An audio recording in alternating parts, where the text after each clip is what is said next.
Ditinggal merantau 6 bulan ke kota, pemuda miskin syok saat pulang ke kampung gubuknya sudah berubah menjadi rumah layak pakai. Detik itu juga datang pria kaya turun dari mobil mewah. Ternyata pria tersebut. Halo sahabat, apa kabar semuanya? Sebelum masuk ke ceritanya, jangan lupa nyalakan subtitle dan subscribe terlebih dahulu ya. Embun pagi masih membasahi rumputan liar di halaman gubuk itu, ketika Sabil mengikat tali plastik pada pintu yang sudah reyap. Suara gemertaknya seperti rintihan terakhir.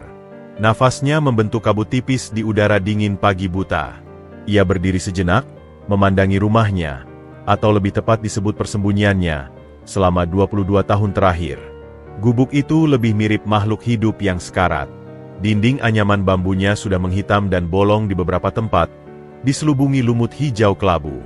Atap sengnya yang berkarat, ditambal dengan daun rumbia dan karung beras, melengkung lesu seperti punggung nenek tua. Satu-satunya jendela kecil tertutup papan kayu bekas peti. Di dalam, hanya ada satu ruangan. Dipan bambu tempat tidurnya, tungku tanah liat tempat ibunya dulu memasak, dan sebuah foto ibunya yang sudah lusuh terselip di balik bambu dinding. "Maafkan aku, Bu," bisiknya, menatap pusara kecil di sudut kebun belakang.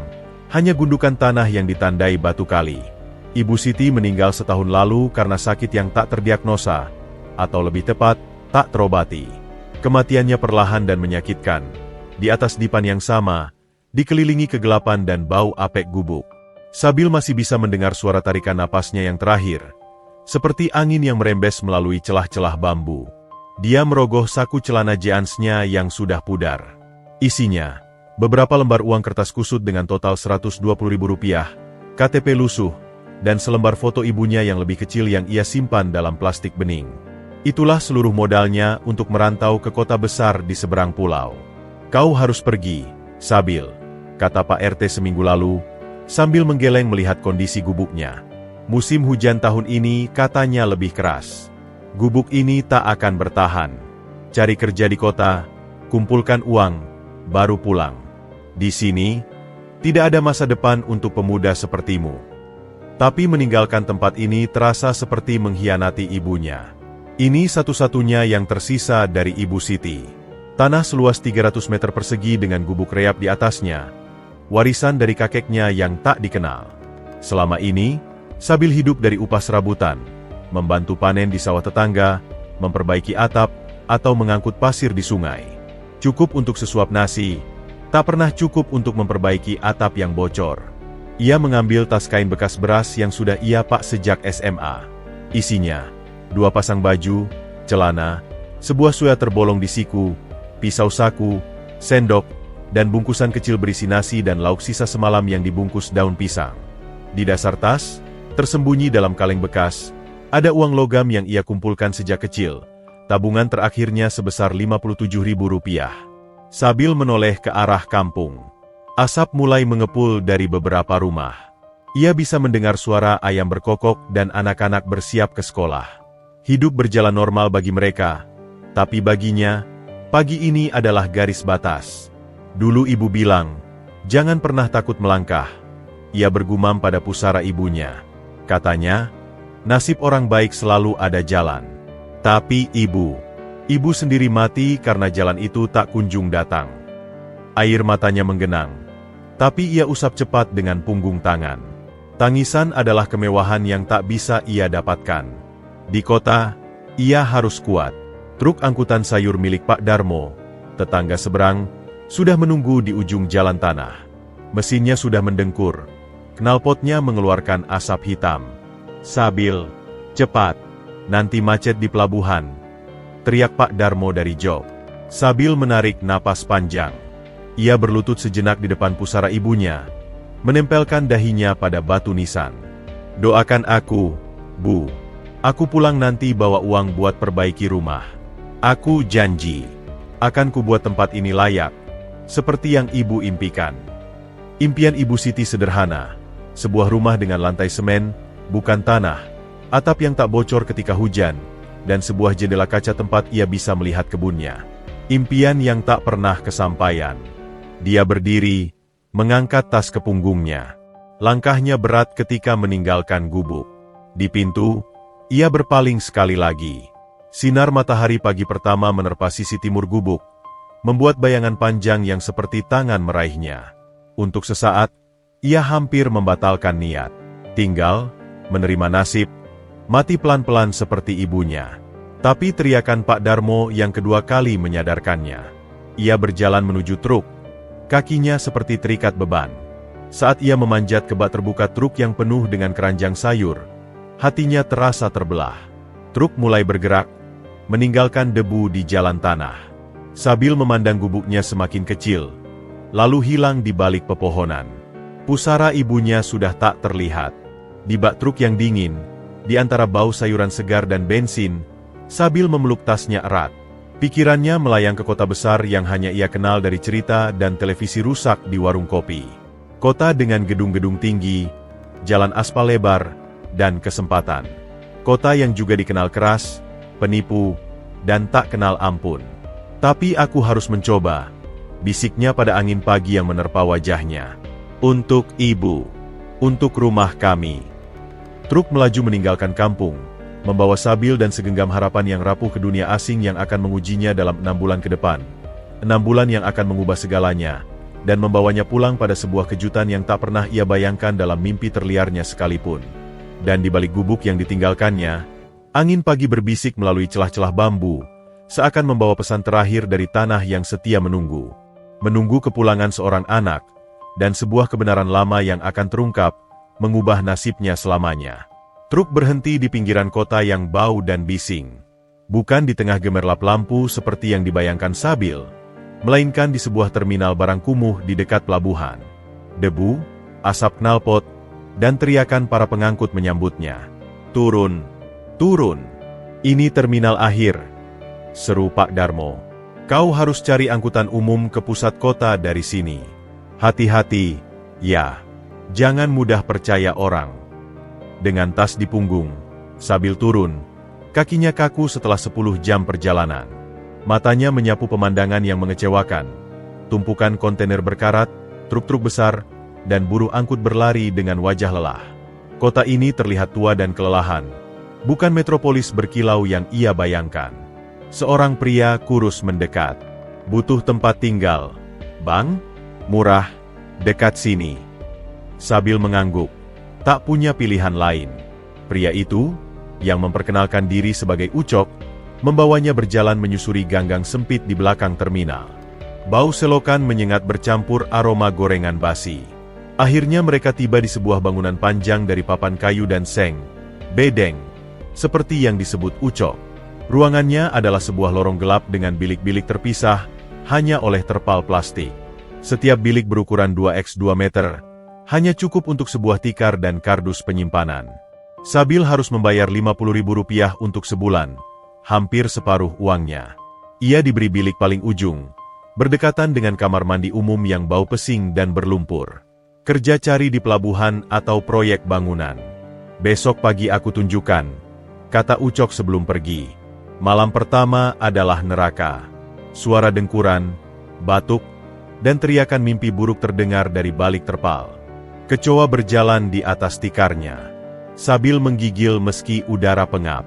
Ia memeluk tasnya, merindukan kesunyian dan bau tanah kampungnya.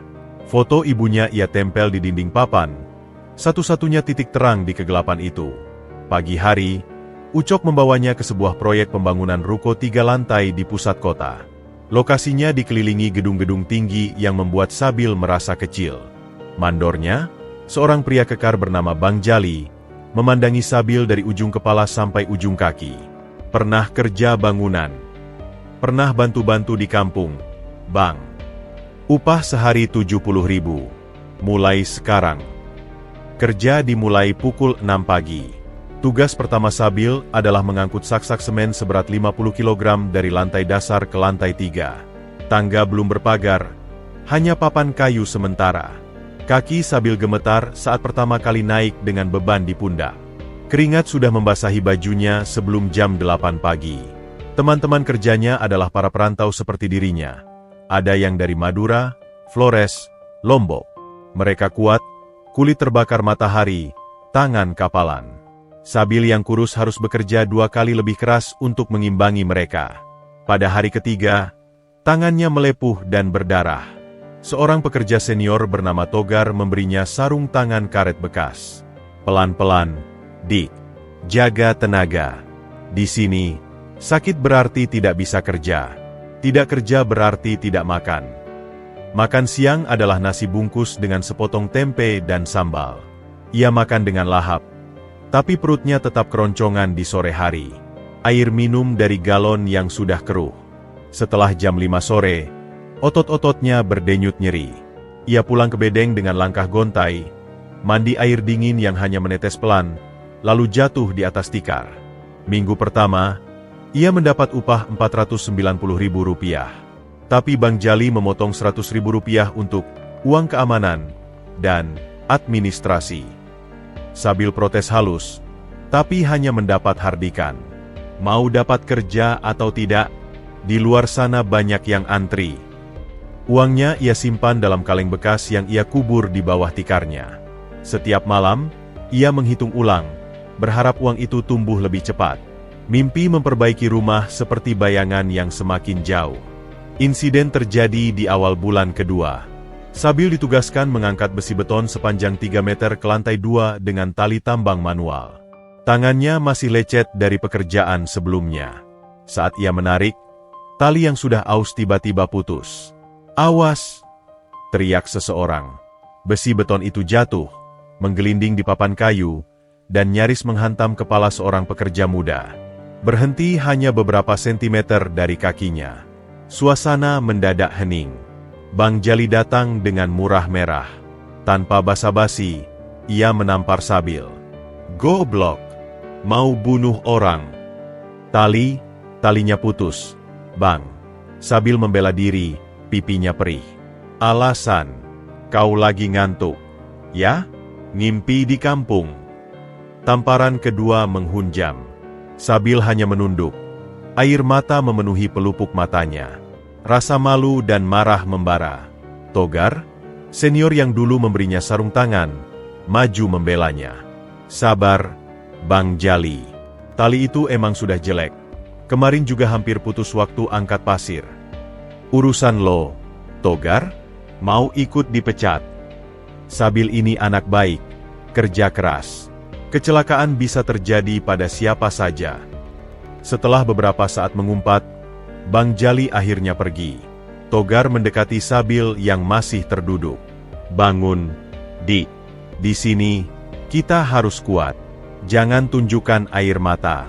Mereka seperti serigala. Kalau tahu kau lemah, akan diterkam." "Terima kasih, Bang Togar." Suara Sabil serak. "Ingat pesan ini. Di kota, nyawa kita tak semahal upah kita. Tapi jangan sampai kau jadi seperti mereka, kehilangan hati nurani." Malam itu, Sabil menulis surat pada ibunya di bungkus rokok bekas. Tulisannya bergetar. "Ibu, hari ini aku hampir membunuh seseorang karena kecapaian. Aku hampir menyerah. Tapi aku ingat pesan ibu.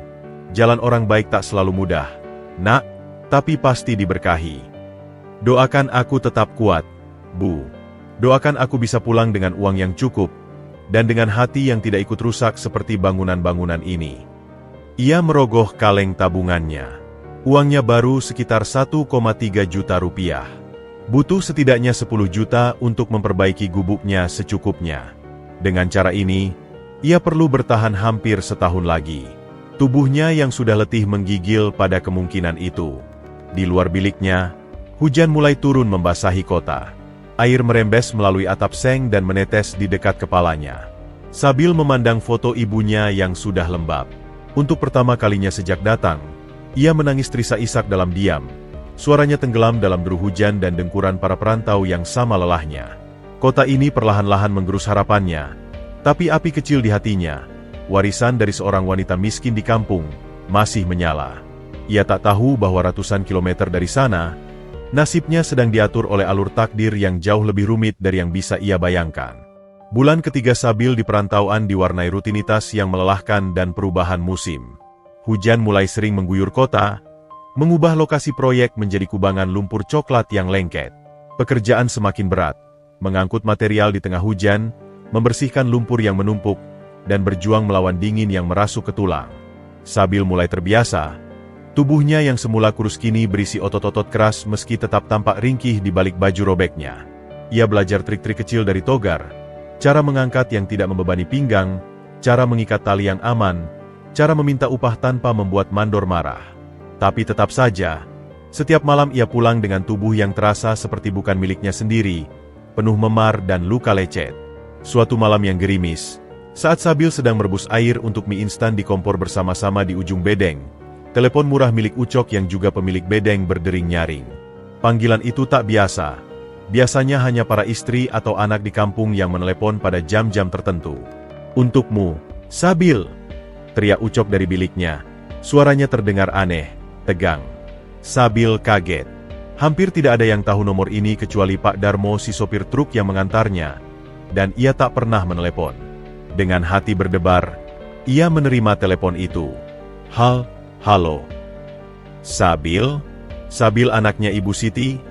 Suara di seberang terdengar parau dan terburu-buru. Sabil mengenalinya. Suara Pak Ranto, kepala desa kampungnya. "Iya, Pak. Ini saya." "Ada apa, Pak?" "Sudah lama tidak kabar. Nak, baik-baik saja di rantau?" tanya Pak Ranto, tapi nadanya tidak seperti basa-basi biasa. Ada kecemasan yang tersembunyi. "Alhamdulillah, Pak. Ada yang bisa saya bantu?" Pak Ranto terdiam sejenak. Lalu suaranya menjadi rendah, seakan takut didengar orang lain. "Sabil, dengarkan baik-baik. Ada urusan penting dengan tanahmu. Tanah warisan ibumu itu." Jantung Sabil berdebar kencang. "Tanah saya? Kenapa, Pak?" Beberapa waktu lalu, datang seorang pengacara dari kota besar. Dia membawa surat-surat, klaim bahwa ada berkas kepemilikan lama yang bermasalah. Dia mewakili klien yang ingin membeli tanah itu. Katanya, ada sengketa warisan dari garis keluarga yang lain. Sabil merasa dunia berputar. Tanah itu adalah satu-satunya yang ia punya, pondasi dari janjinya pada ibu. "Tapi, Pak, tanah itu jelas-jelas warisan kakek saya pada ibu. Tidak ada keluarga lain yang..." "Aku tahu, Nak. Aku tahu," potong Pak Ranto. Tapi surat-surat yang dibawa pengacara itu terlihat resmi. Ada cap notaris, ada tanda tangan yang mirip dengan almarhum kakekmu. Dia menawarkan uang, cukup besar sebenarnya, tapi... Suara Pak Ranto kembali berbisik. Tapi ada yang tidak beres. Sikapnya terburu-buru, seperti takut ada yang tahu. Dan kemarin, ada orang lain yang datang, bertanya-tanya tentang kamu dan ibumu. Orang ini baik, sopan, tapi aku tak bisa cerita lebih banyak lewat telepon. "Orang lain? Siapa, Pak?" "Nanti saja, kalau kita ketemu. Intinya, Sabil, kau harus pulang bentar. Urus ini. Kalau perlu, bawa bukti-bukti yang kau punya. Tapi..." Pak Ranto terdengar ragu. "Tapi jangan bilang siapa-siapa kau pulang. Dan datanglah langsung ke rumahku. Jangan ke tanahmu dulu." "Kenapa tidak boleh ke tanah saya, Pak?" "Karena," desis Pak Ranto, "sejak seminggu lalu, ada orang-orang yang sering mondar-mandir di sekitar tanahmu. Aku lihat mereka mengukur-ngukur, memotret. Aku tanya, mereka bilang dari Dinas Tata Kota, tapi seragamnya tidak lengkap. Aku tidak percaya." Sabil merasa napasnya sesak. Pikirannya kacau. Tanah miskin seluas 300 meter persegi dengan gubuk reyap. Apa yang begitu berharga sampai menarik perhatian pengacara dan orang-orang misterius? "Pak Ranto, kapan sebaiknya saya pulang?" "Sebisa mungkin cepat. Tapi, kau bisa dapat izin dari majikan." Sabil memandang ke arah proyek yang gelap di kejauhan. "Saya akan coba, Pak." "Baik. Hati-hati di perjalanan. Dan ingat, jangan cerita pada siapapun di kampung tentang telepon kita ini. Aku rasa ada sesuatu yang besar sedang terjadi." Telepon ditutup. Sabil berdiri terpaku. Telepon masih menempel di telinganya. Hujan gerimis di luar seakan menggambarkan kekacauan dalam pikirannya. "Sabil, ada masalah?" tanya Togar yang mendekat, membawa 2 gelas teh hangat. Dari kampung, Bang. Masalah tanah. Sabil mencoba menceritakan seperlunya, tanpa menyebut detail orang-orang misterius. Instingnya berkata untuk berhati-hati, bahkan pada orang yang ia percayai sekalipun. Togar mengerutkan kening. Tanah di kampung sekarang jadi incaran, Dik. Banyak orang kota cari tanah murah. Apalagi kalau ada rencana pembangunan jalan atau perumahan. Kau harus pulang, urus itu. Tanah adalah akar. Kalau akar dicabut, kita jadi mengambang. Keesokan harinya, Sabil menghadap Bang Jali. Dengan suara hati-hati, ia meminta izin cuti seminggu untuk urusan keluarga di kampung. Seminggu? Kau pikir ini kantor? Ini proyek. Hardik Bang Jali. Kalau pergi, ya jangan kembali. Togar sekali lagi turun tangan. Bang Jali, kasihan anak ini. Tanahnya mau dijual paksa. Cuma seminggu. Dia pekerja keras, tidak banyak mengeluh. Kita butuh orang seperti dia.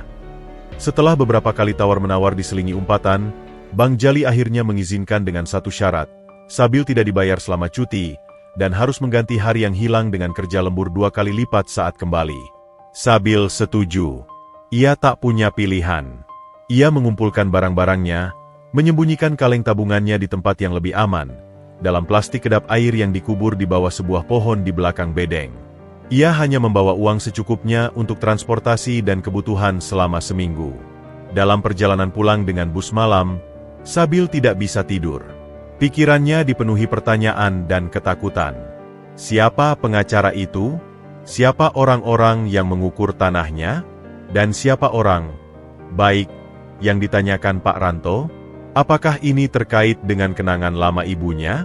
Ibu Siti jarang bercerita tentang masa lalunya, kecuali sepenggal kisah tentang seorang anak yatim yang pernah ia tolong. Bus melaju dalam gelap. Sabil menatap keluar jendela. Wajahnya tercermin di kaca yang basah oleh hujan. Di balik bayangannya, ia seakan melihat wajah ibunya, tersenyum sedih, seolah memperingatkannya tentang sesuatu. Janji untuk memperbaiki rumah kini tertutup oleh ancaman kehilangan tanah itu sendiri. Sabil menggenggam tangannya erat. Apapun yang menunggunya di kampung, ia harus menghadapinya. Bukan hanya untuk dirinya, tapi untuk ibunya, untuk semua kenangan yang tertanam di setiap jengkal tanah itu. Dan dalam kegelapan malam, tanpa ia sadari, nasibnya sedang bergerak menuju titik pertemuan dengan sebuah kebenaran yang akan mengubah segalanya. Sebuah kebenaran yang berawal dari sepiring nasi dan kebaikan hati seorang wanita miskin puluhan tahun yang lalu. Bus malam tiba di terminal kecil kampung halaman ketika fajar baru mulai mengoyak kelam di ufuk timur. Sabil turun dengan tubuh pegal dan pikiran penuh kecemasan. Udara kampung yang sejuk dan berbau tanah basah menyapanya. Tapi hari ini ia tak merasakan kenyamanan. Mengikuti pesan Pak Ranto, ia berjalan memutar melalui jalan-jalan tikus, menghindari jalur utama yang melewati tanahnya. Jantungnya berdegup kencang saat ia melintas beberapa ratus meter dari lokasi itu, tak kuasa mencuri pandang. Dari kejauhan, ia melihat ada tenda biru kecil di tepi tanahnya. Ada seseorang di sana. Darahnya mendidih. Tapi ia ingat pesan Pak Ranto. Rumah Pak Ranto, si kepala desa, adalah rumah papan sederhana di ujung kampung. Sabil mengetuk pintu belakang 3 kali seperti yang diinstruksikan. Pak Ranto yang membuka. Wajahnya tampak lebih tua dan tegang. Masuk cepat, desisnya, menarik lengan Sabil. Di dalam, di ruang tamu yang redup, Pak Ranto langsung berbicara tanpa basa-basi. Seminggu setelah kau pergi, datang mobil bagus ke rumahku. Isinya pengacara bernama Yanuar. Dia bawa surat klaim bahwa tanahmu adalah bagian dari warisan keluarga besar dari garis keturunan kakek buyutmu. Katanya ada ahli waris lain di kota yang berhak atas sebagian tanah itu. Dia tawar berapa, Pak? Tanya Sabil, suaranya tegang. 30 juta. Langsung cash. Pak Ranto memandang Sabil tajam.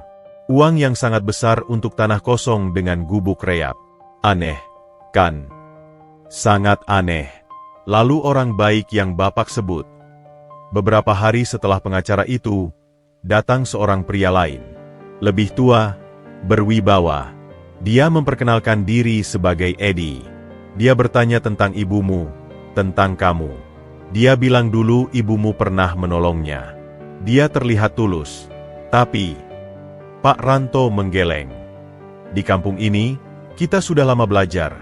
Orang kota dengan mobil mewah jarang membawa niat tulus tanpa pamrih. Di mana pria itu sekarang, Pak? Pulang ke kota. Tapi dia bilang akan kembali. Dia tinggalkan kartu nama ini. Pak Ranto mengulurkan selembar kartu elegan.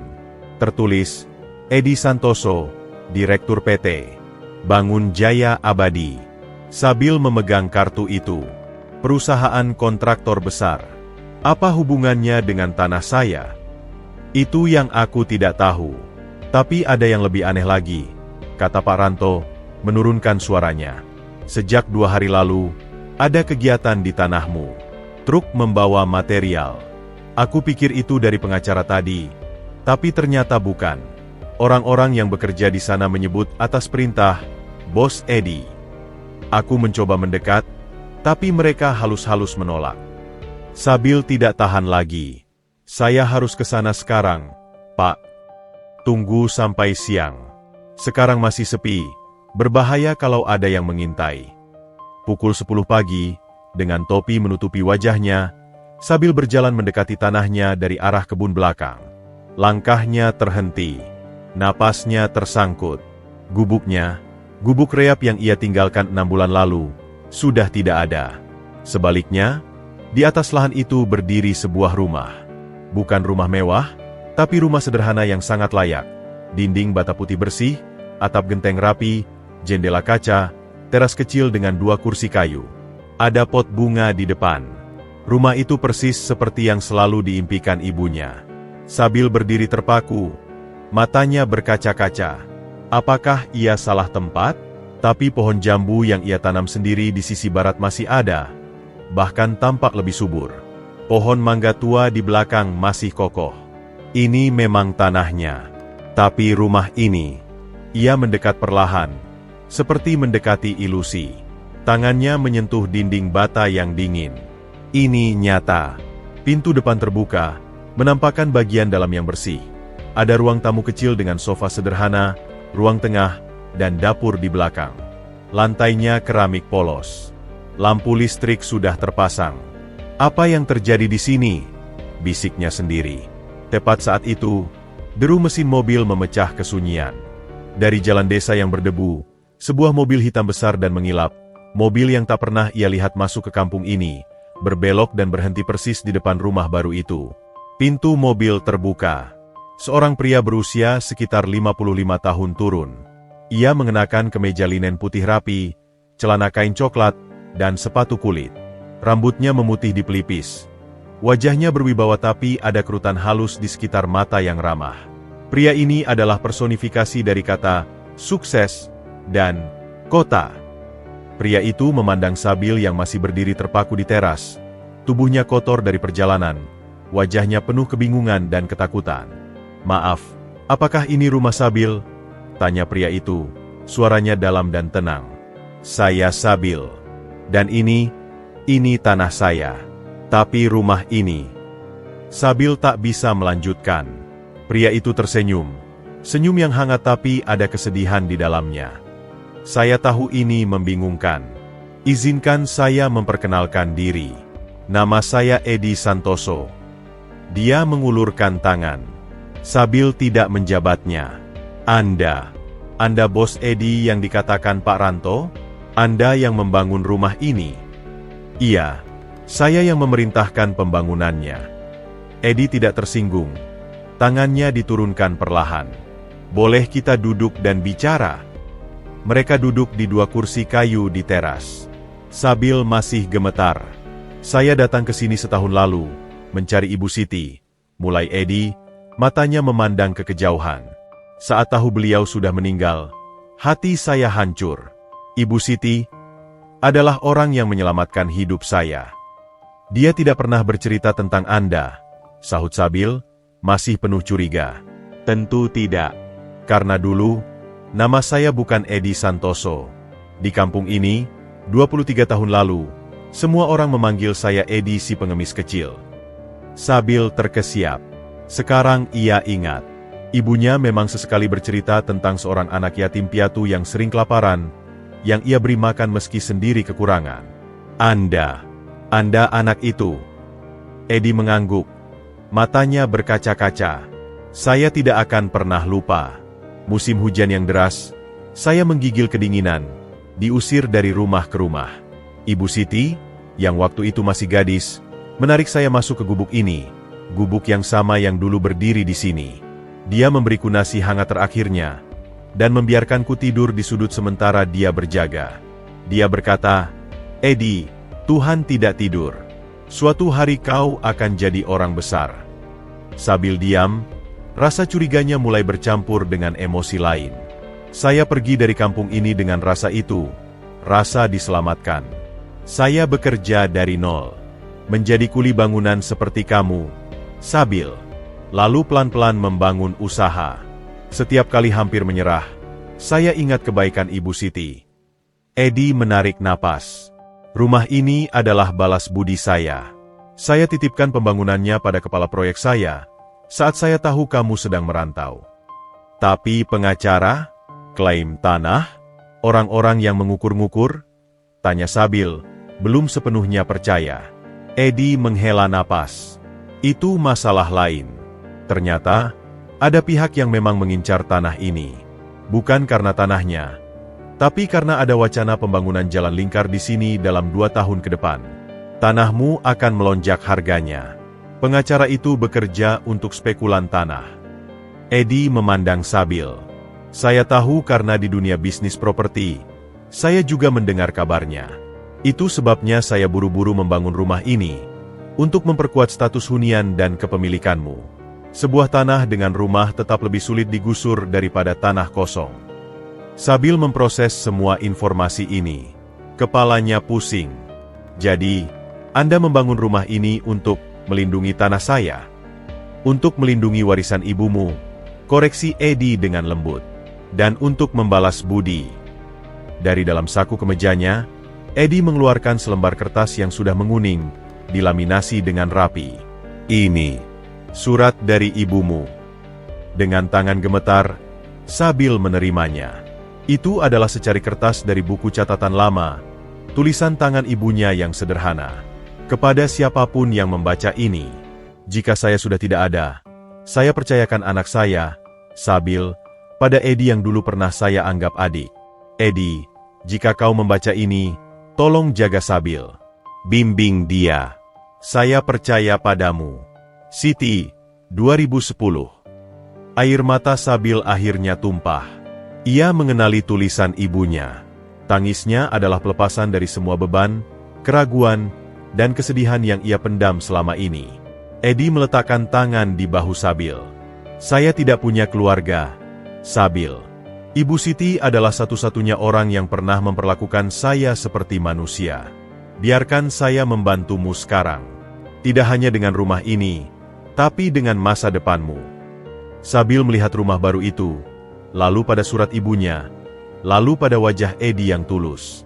Tapi di sudut hatinya, sesuatu masih mengganjal. Kenapa semua ini terjadi tepat saat ia pergi? Kenapa Eddie begitu mudah menemukan lokasinya?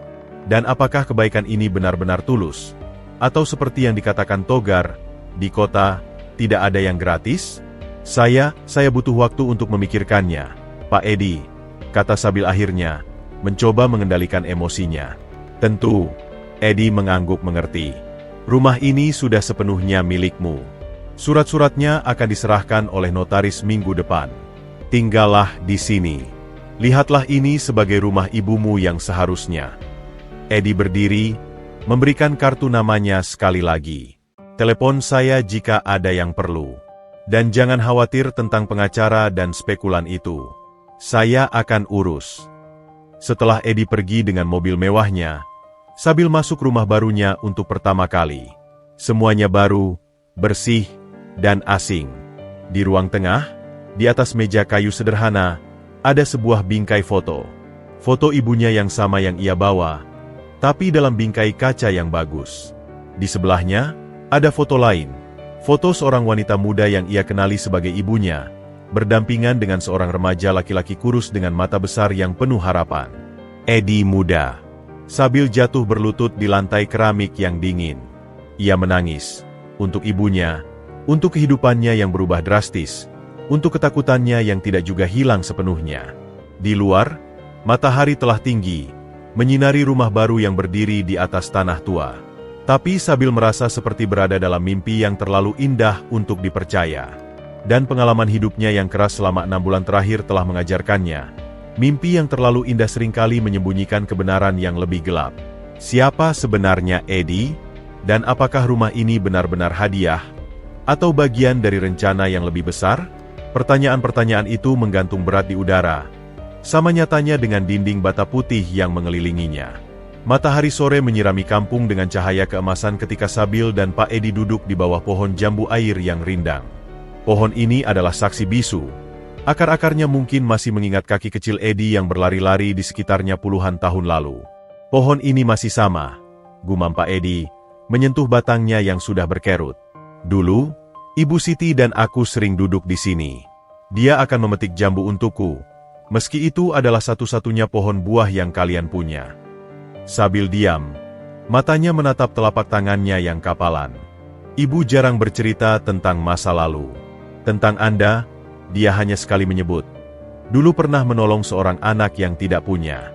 Tapi tidak dengan nama. Karena mungkin bagi Ibu Siti, itu bukan hal besar. Bagi dia, memberi makan anak kelaparan adalah hal yang wajar, seperti bernapas. Pak Edi mengambil napas dalam. Tapi bagiku, itu adalah segalanya. Dia mulai bercerita dengan suara parau, seakan membuka luka lama. Waktu itu musim kemarau panjang, sekitar tahun 1999. Aku berumur 12 tahun, yatim piatu sejak usia 6. Hidup berpindah dari rumah kerabat yang satu ke yang lain. Akhirnya ditolak semua. Aku tidur di masjid, kadang di pasar, makan dari sisa-sisa di warung, atau memungut buah yang jatuh. Suatu hari, aku pingsan di depan gubuk ini karena kelaparan dan demam.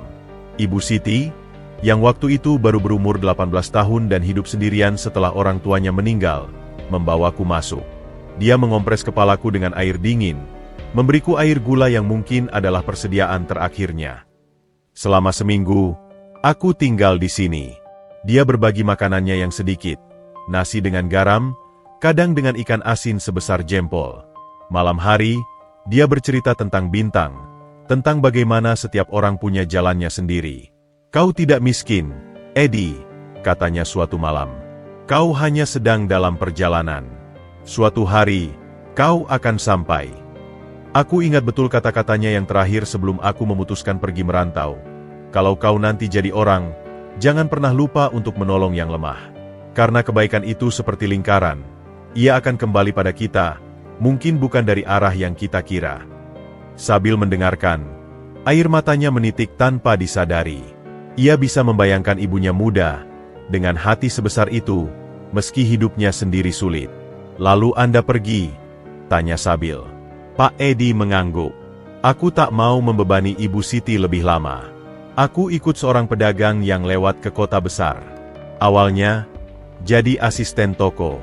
Lalu, karena bisa baca tulis, yang diajarkan Ibu Siti padaku, aku dapat kerja di perusahaan kontraktor kecil. Aku mulai dari bawah, sapu, angkat material, pelajari semua. Dia terdiam sejenak, matanya berkaca-kaca. Tahun pertama di kota, aku hampir putus asa.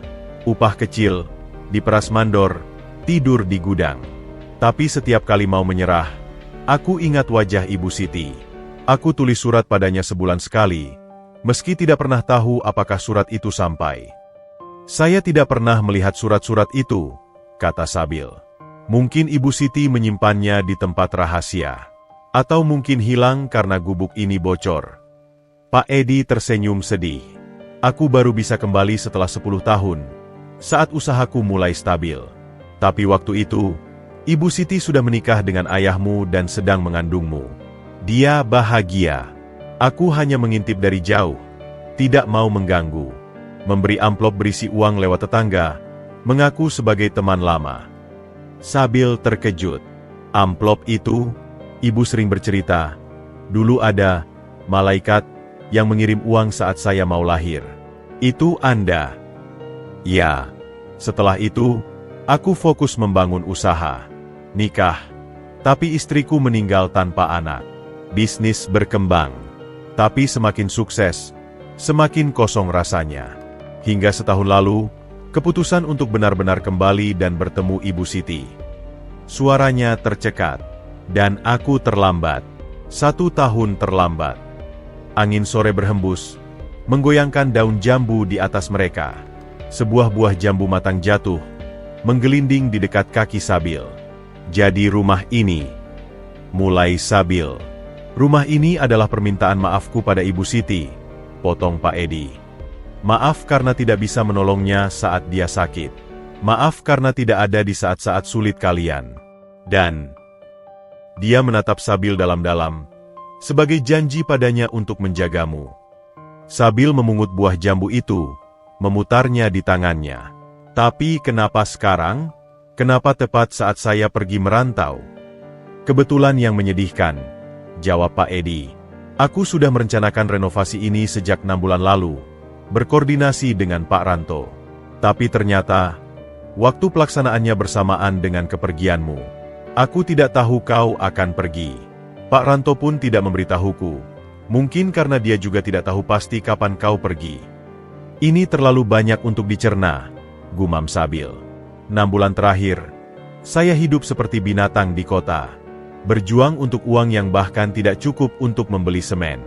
Lalu pulang, dan semuanya sudah berubah. Dan kau curiga, kata Pak Edi lembut. Wajar. Dunia tidak sering memberi hadiah seperti ini tanpa alasan tersembunyi. Tapi percayalah, Sabil, alasan tersembunyiku sudah kau ketahui. Rasa bersalah, rasa terima kasih, dan janji pada ibumu.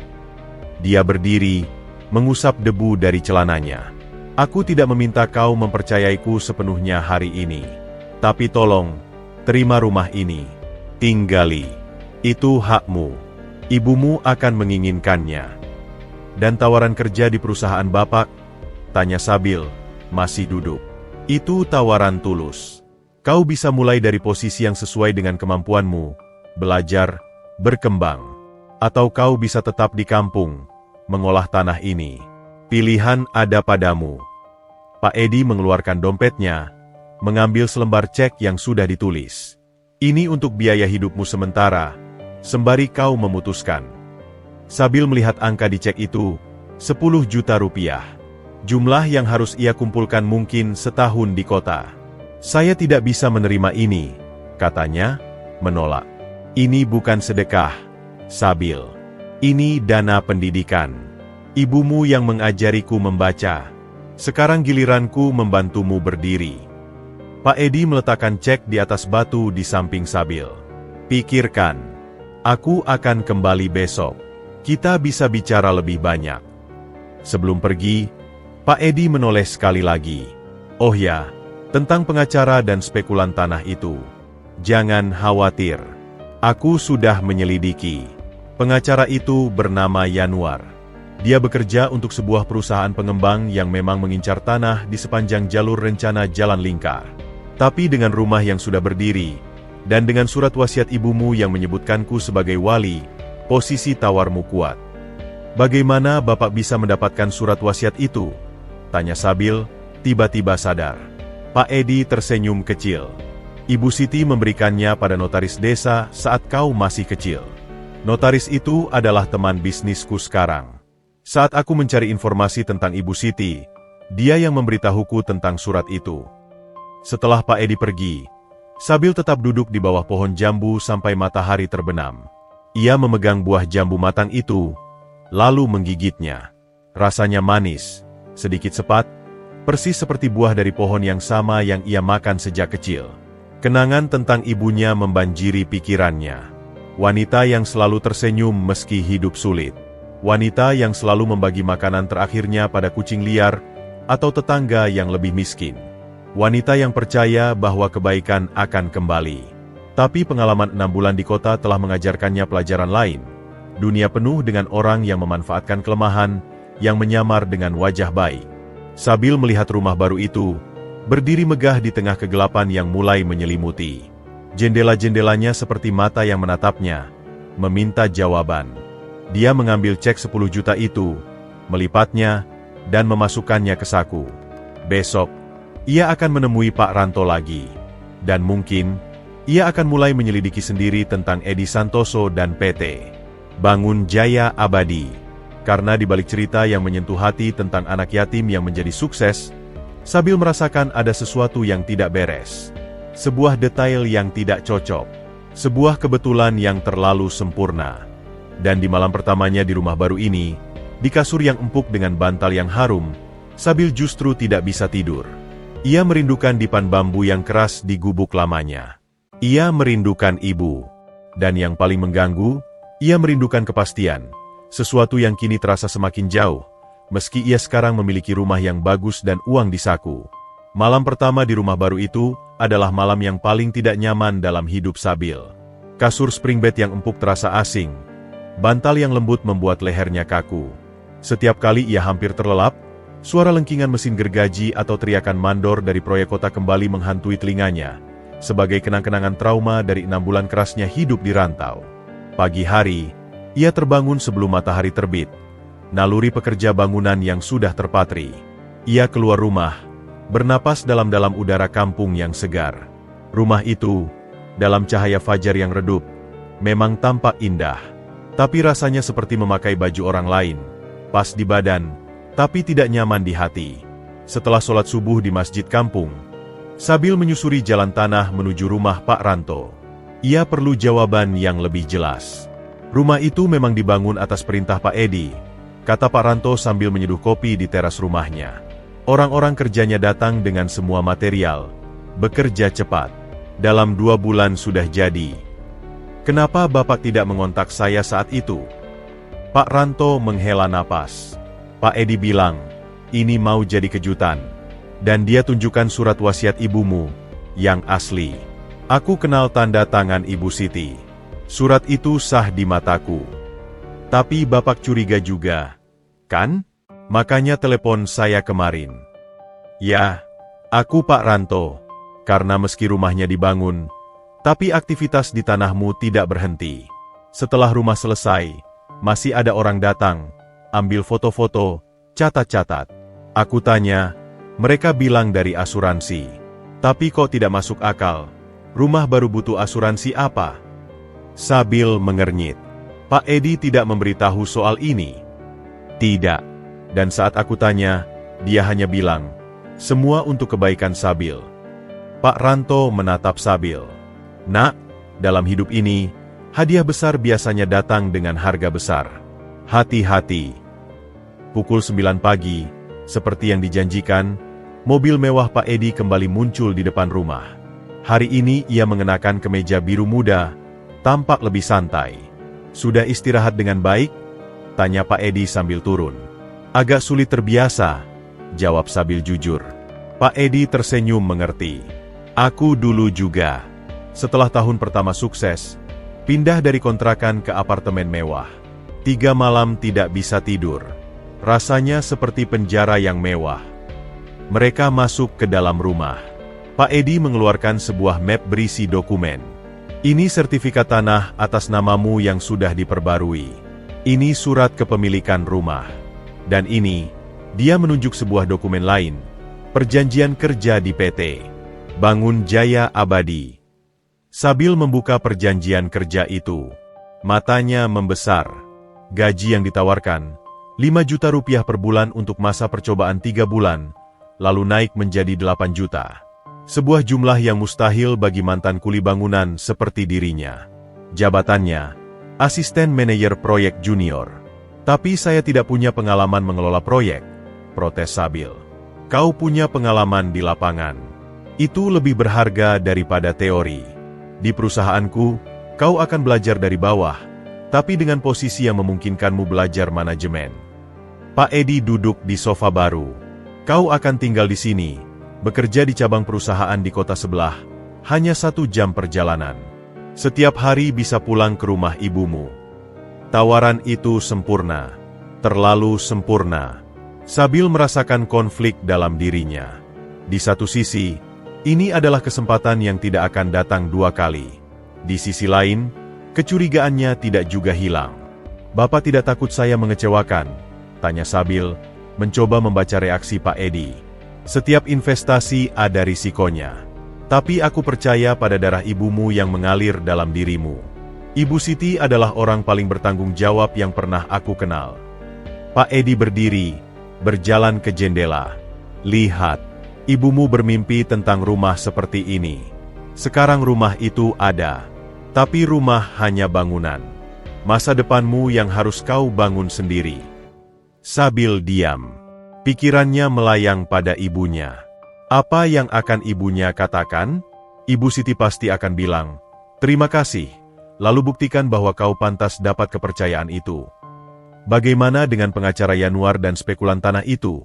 tanya Sabil, mencoba menguji konsistensi cerita Pak Edi. "Sudah ditangani," jawab Pak Edi pendek. "Perusahaan mereka, PT Mega Property, sedang diselidiki BPK untuk manipulasi lahan. Mereka akan sibuk dengan urusan mereka sendiri."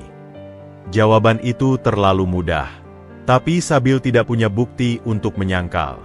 "Baik," kata Sabil akhirnya. "Saya terima tawaran Bapak. Tapi dengan satu syarat." "Syarat apa?"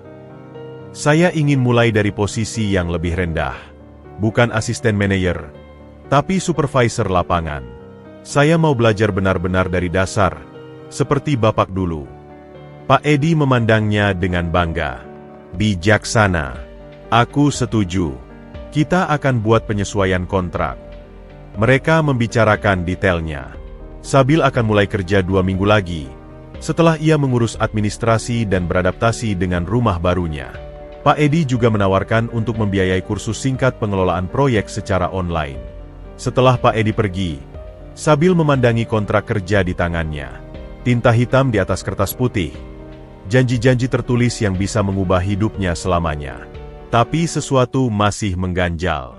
Ia mengambil telepon pinjaman Pak Ranto, dan dengan sedikit perasaan bersalah, menelepon Togar di kota. "Bang Togar, saya Sabil." "Wah, sudah sampai kampung? Gimana tanahmu?" Sabil menceritakan semua, rumah baru, Pak Edi, tawaran kerja. Tapi ia menyembunyikan detail tentang jumlah gaji dan posisi. Togar diam lama setelah mendengar. "Hati-hati, Dik.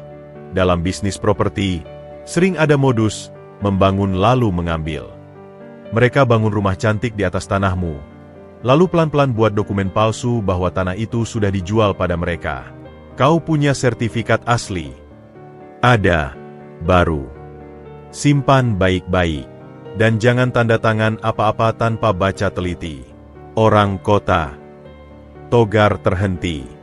"Maaf, maksudku, tidak semua orang kota jahat. Tapi banyak yang licik." Percakapan itu meninggalkan bekas. Sabil memeriksa semua dokumen lagi. Sertifikat tanah atas namanya. Surat kepemilikan rumah. Semua tampak legal. Malam itu, sambil memeriksa rumah secara detail, Sabil menemukan sesuatu di loteng kecil yang diakses melalui tangga lipat di kamar tidur utama. Loteng itu kosong, berdebu. Tapi di sudut, tersembunyi di balik balok kayu, ada sebuah kotak kayu kecil. Kotak yang tidak ia kenal. Dengan jantung berdebar, ia membukanya. Isinya, beberapa surat lama dalam plastik, foto-foto hitam putih Ibu Siti muda, dan sebuah buku catatan kecil. Sabil membuka buku catatan itu. Tulisan ibunya. Catatan harian singkat dari tahun-tahun awal pernikahan mereka. Halaman demi halaman ia buka, sampai menemukan entry yang membuat napasnya tercekat. 15 Agustus 2000. Hari ini dapat surat dari Edi. Dia sudah dapat kerja tetap di perusahaan bangunan. Dia kirim uang. Aku simpan untuk biaya melahirkan nanti. Tapi ada yang mengkhawatirkan. Dalam suratnya, Edi bilang dia harus melakukan hal-hal yang tidak baik untuk bertahan. Aku doakan dia tidak tersesat. 10 Maret 2002. Uang dari Edi datang lagi. Lebih banyak. Tapi ada gosip dari orang yang pulang dari kota. Edi sekarang bekerja untuk preman properti. Aku tidak percaya. Anak itu baik hati. 5 Mei 2005. Konfirmasi. Keponakan Pak RT lihat Edi di kota, dikelilingi tubuh-tubuh besar. Dia sekarang bukan pekerja biasa. Aku khawatir. Uangnya tidak lagi kuterima. Kubalas suratnya, minta dia berhenti jika kerjanya tidak halal. Sabil membalik halaman. Entry berikutnya tentang Edi ada setahun kemudian. 20 Juni 2006. Surat dari Edi. Dia minta maaf. Bilang sudah keluar dari dunia gelap itu. Mulai usaha sendiri. Tapi kata orang, sekali kena lumpur hitam, sulit bersih benar. Tuhan, lindungi dia. Buku catatan itu jatuh dari tangan Sabil. Pikirannya kacau. Jadi Pak Edi punya masa lalu gelap. Dan ibunya tahu. Lalu, apakah perubahan Pak Edi sekarang benar-benar tulus? Atau ini hanya topeng yang lebih halus? Sabil melihat kontrak kerja yang ia taruh di meja. Gaji besar, posisi baik, rumah baru. Semuanya seperti mimpi. Tapi sekarang ia tahu, mimpi indah seringkali dibangun di atas fondasi rahasia yang gelap. Ia harus memutuskan. Menerima tawaran ini dan mengambil risiko. Atau menolak, tetap miskin tapi mungkin lebih aman. Dari jendela kamarnya, Sabil melihat bulan purnama menerangi rumah baru dan tanah warisan ibunya. Ibu Siti, wanita yang selalu percaya pada kebaikan, tapi juga realistis tentang kejahatan di dunia. Apa yang harus saya lakukan, Bu? Bisiknya pada bulan, berharap jawaban akan datang dalam mimpi. Tapi yang ia tahu, 2 minggu lagi, pilihannya harus dibuat. Dan apapun pilihannya, akan mengubah jalan hidupnya selamanya. 2 minggu kemudian, Sabil berdiri di depan gedung berlantai 5 yang megah, kantor cabang PT Bangun Jaya Abadi di kota sebelah. Ia mengenakan kemeja putih baru dan celana kain hitam, hadiah dari Pak Edi. Pakaian itu nyaman, tapi ia merasa seperti memakai kostum. Pertama kali pakai sepatu kulit, tanya seorang satpam muda di depan pintu, tersenyum kecut. Sabil mengangguk malu. Sepatu itu mengkilap, tapi kakinya terasa terkurung. Iya, biasanya pakai sandal jepit atau sepatu kets. Lama-lama biasa, kata satpam itu lebih ramah. Nama saya Andika. Saya juga dulu dari kampung. Pertemuan itu seharusnya menjadi pertanda baik. Tapi naluri Sabil yang sudah terasah di kota besar merasa ada yang tidak tulus dalam senyuman Andika. Lobi gedung itu membuatnya kecil. Lantai marmer mengilap, lampu kristal, sofa kulit. Rekan-rekan sekerjanya yang lalu lalang mengenakan pakaian rapi, membawa laptop, berbicara dengan istilah-istilah asing, anggaran, desain arsitektural, jadwal pengerjaan. Ia diantar ke ruangan Pak Edi di lantai 3. Ruangan itu luas dengan meja kayu besar dan pemandangan kota dari jendela kaca. Selamat datang, Sabil. Sambut Pak Edi hangat. Hari ini kau akan diperkenalkan pada tim dan mendapat penjelasan tentang proyek pertama. Tapi sebelum mereka keluar, seorang pria tinggi dengan kacamata tebal masuk tanpa mengetuk. Edi, kita perlu bicara tentang tender proyek pemerintahan itu. Bentar, Yan. Ini Sabil, keponakanku, kata Pak Edi dengan lancar. Sabil, ini Pak Yanuar, kepala divisi hukum kita. Sabil membeku. Yanuar, nama yang sama dengan pengacara yang mengincar tanahnya. Apakah ini kebetulan? Yanuar memandang Sabil dengan dingin. Matanya menyapu dari kepala sampai kaki. Keponakan? Baru dengar. Dari keluarga jauh di kampung, jawab Pak Edi cepat. Dia akan magang di kita. Yanuar mengangguk singkat, tidak berusaha berjabat tangan. Nanti kita bicara, Edi. Masih ada urusan dengan tanah di jalur lingkar. Kalimat itu diucapkan sambil matanya menatap Sabil tajam, seolah mengirim pesan. Setelah Yanuar pergi, suasana di ruangan berubah. Dia, itu Yanuar yang sama? Tanya Sabil, tidak bisa menyembunyikan kegelisahannya. Pak Edi menghela napas. Iya, tapi dia sudah berubah. Dulu dia bekerja untuk spekulan, sekarang bekerja untuk kita. Di bisnis properti, orang bisa berpindah pihak. Yang penting dia ahli dan loyal sekarang. Jawaban itu tidak menenangkan. Tapi Sabil tidak punya pilihan selain mengikutinya. Hari-hari pertama Sabil diisi dengan orientasi. Posisinya sebagai supervisor lapangan berarti, ia menjadi penghubung antara kantor dan lokasi proyek. Gajinya 3,5 juta, masih besar menurut ukurannya, tapi jauh lebih rendah dari tawaran awal. Proyek pertamanya adalah renovasi sebuah ruko tua di pusat kota. Timnya terdiri dari 15 pekerja, sebagian besar perantau seperti dirinya dulu. Mereka memandangnya dengan curiga, anak muda berpakaian rapi dari kantor yang datang mengawasi.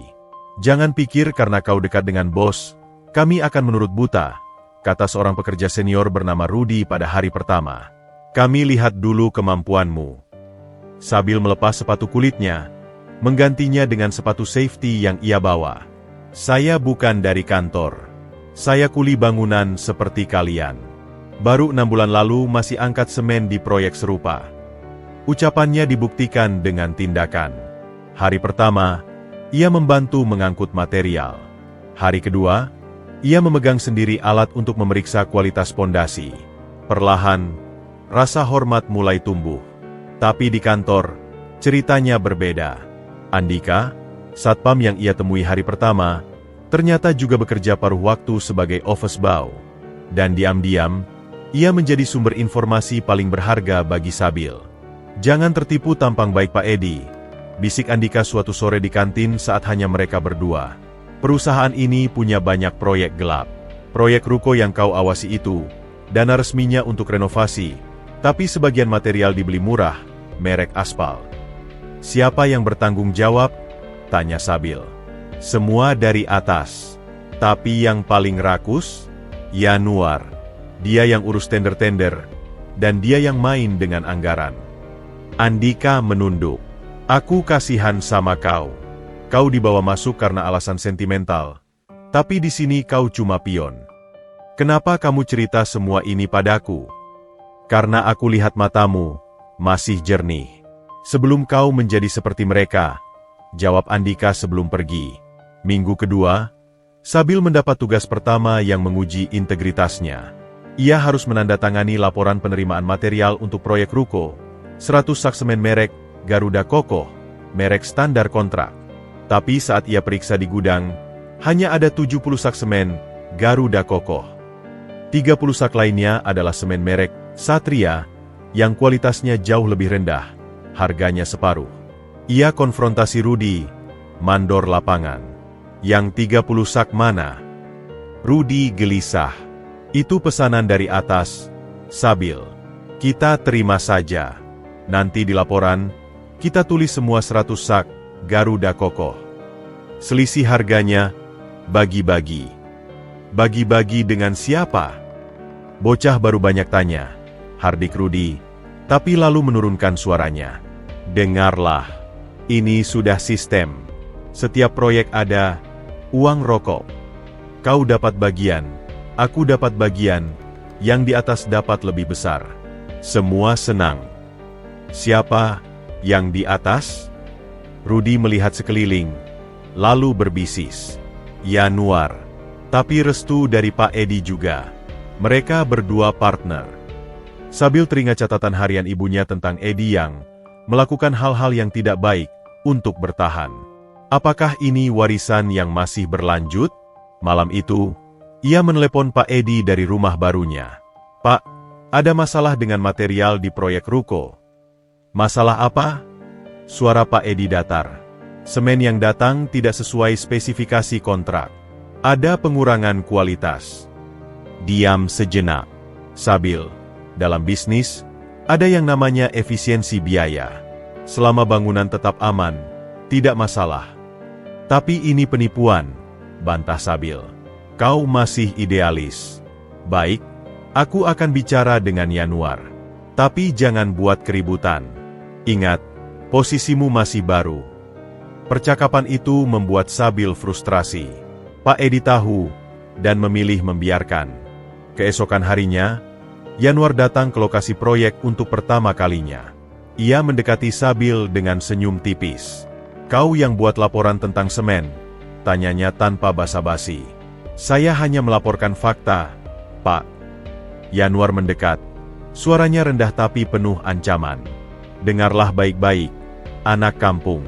Kau di sini karena kebaikan hati Eddie. Jangan ganggu sistem yang sudah berjalan bertahun-tahun. Atau kau akan tahu konsekuensinya. Saya pikir perusahaan ini legal. Semua perusahaan punya 2 buku. Satu untuk pajak, satu untuk kenyataan. Yanaru menepuk bahu Sabil keras. Belajarlah, atau pergi. Sepanjang hari itu, Sabil merasa diawasi. Rudi dan pekerja lain menjauh darinya. Andika di kantor juga menghindari kontak mata. Malamnya, di rumah barunya yang sepi, Sabil memandangi foto ibunya di ruang tamu. Apa yang harus saya lakukan, Bu? Jika saya melawan, saya kehilangan segalanya. Jika saya diam, saya mengkhianati ajaran ibu. Ia mengambil buku catatan ibunya dari kotak kayu di loteng. Membaca kembali catatan tentang Eddie muda. Ibu Siti mengkhawatirkan Eddie tersesat, tapi juga percaya pada kebaikan dasarnya. Mungkinkah Pak Eddie terjebak dalam sistem yang ia ciptakan sendiri? Ataukah ia memang bagian dari masalah? Pesan dari Togar teringat. Di kota, nyawa kita tak semahal upah kita. Tapi jangan sampai kau jadi seperti mereka, kehilangan hati nurani. Hari berikutnya, Sabil membuat keputusan. Ia tidak akan menandatangani laporan material palsu. Ia buat laporan baru yang jujur, dan kirim salinannya langsung ke Pak Eddie, dengan tembusan ke Departemen Kontrol Kualitas di kantor pusat, sesuai prosedur yang ia baca di manual perusahaan. Langkah itu adalah batu pertama yang ia lempar ke kolam tenang perusahaan. Dan riak-riaknya akan segera berubah menjadi gelombang yang mengancam untuk menenggelamkannya. Tapi Sabil sudah siap. Ia lebih takut kehilangan dirinya sendiri daripada kehilangan pekerjaan. Karena ia ingat satu hal, rumah ini, tanah ini, adalah warisan ibunya yang paling berharga. Dan ibunya lebih menghargai kejujuran daripada atap yang tidak bocor. Gedung ruko tua itu berdiri seperti bangkai kapal yang tenggelam di tengah gemerlap kota. 3 lantai, cat kremnya mengelupas, kawat-kawat besi menjulur dari atap seperti tulang rusuk yang patah. Proyek renovasi ini seharusnya menjadi kebanggaan pertama Sabil, bukti bahwa ia bisa lebih dari sekadar kuli angkut. Tapi semen, Satria, yang diselundupkan itu seperti noda pertama di kanvas putih.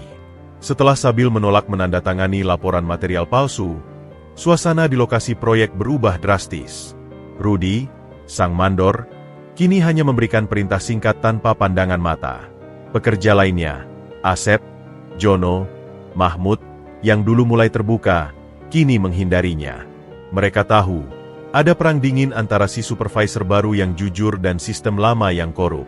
Kau pikir dengan melawan, kau jadi pahlawan. Rudi mendesis pada Sabil suatu pagi ketika mereka berdua sedang memeriksa rangka atap lantai 3. Kau cuma jadi masalah. Sekarang Yanuar marah. Kalau proyek ini telat, siapa yang disalahin? Kita semua. Saya hanya melakukan apa yang seharusnya, jawab Sabil, matanya tetap pada sambungan besi di depannya. Sambungan itu tampak tidak sempurna, lasannya tipis dan berpori. Di dunia nyata, yang seharusnya dan yang terjadi beda. Rudi membentak sebelum turun tangga. Sabil tetap di atas, angin pagi menerpa wajahnya. Dari ketinggian, ia bisa melihat kota ini. Gedung-gedung megah yang dibangun dengan uang dan tenaga orang-orang seperti dirinya. Berapa banyak di antara gedung-gedung itu yang dibangun dengan material aspal? Berapa banyak yang menyembunyikan bahaya di balik dinding cat yang mengilap? Pikiran itu membuatnya merinding.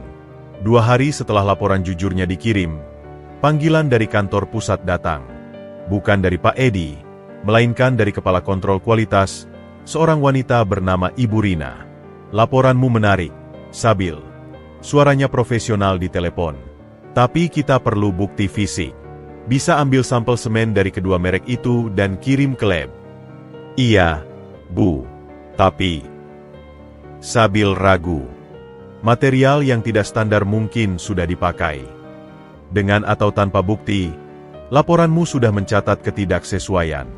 Itu cukup untuk membuka investigasi internal. Ibu Rina berhenti sebentar. Hati-hati, ya. Masalah material seperti ini biasanya bukan kesalahan lapangan. Pesan itu jelas.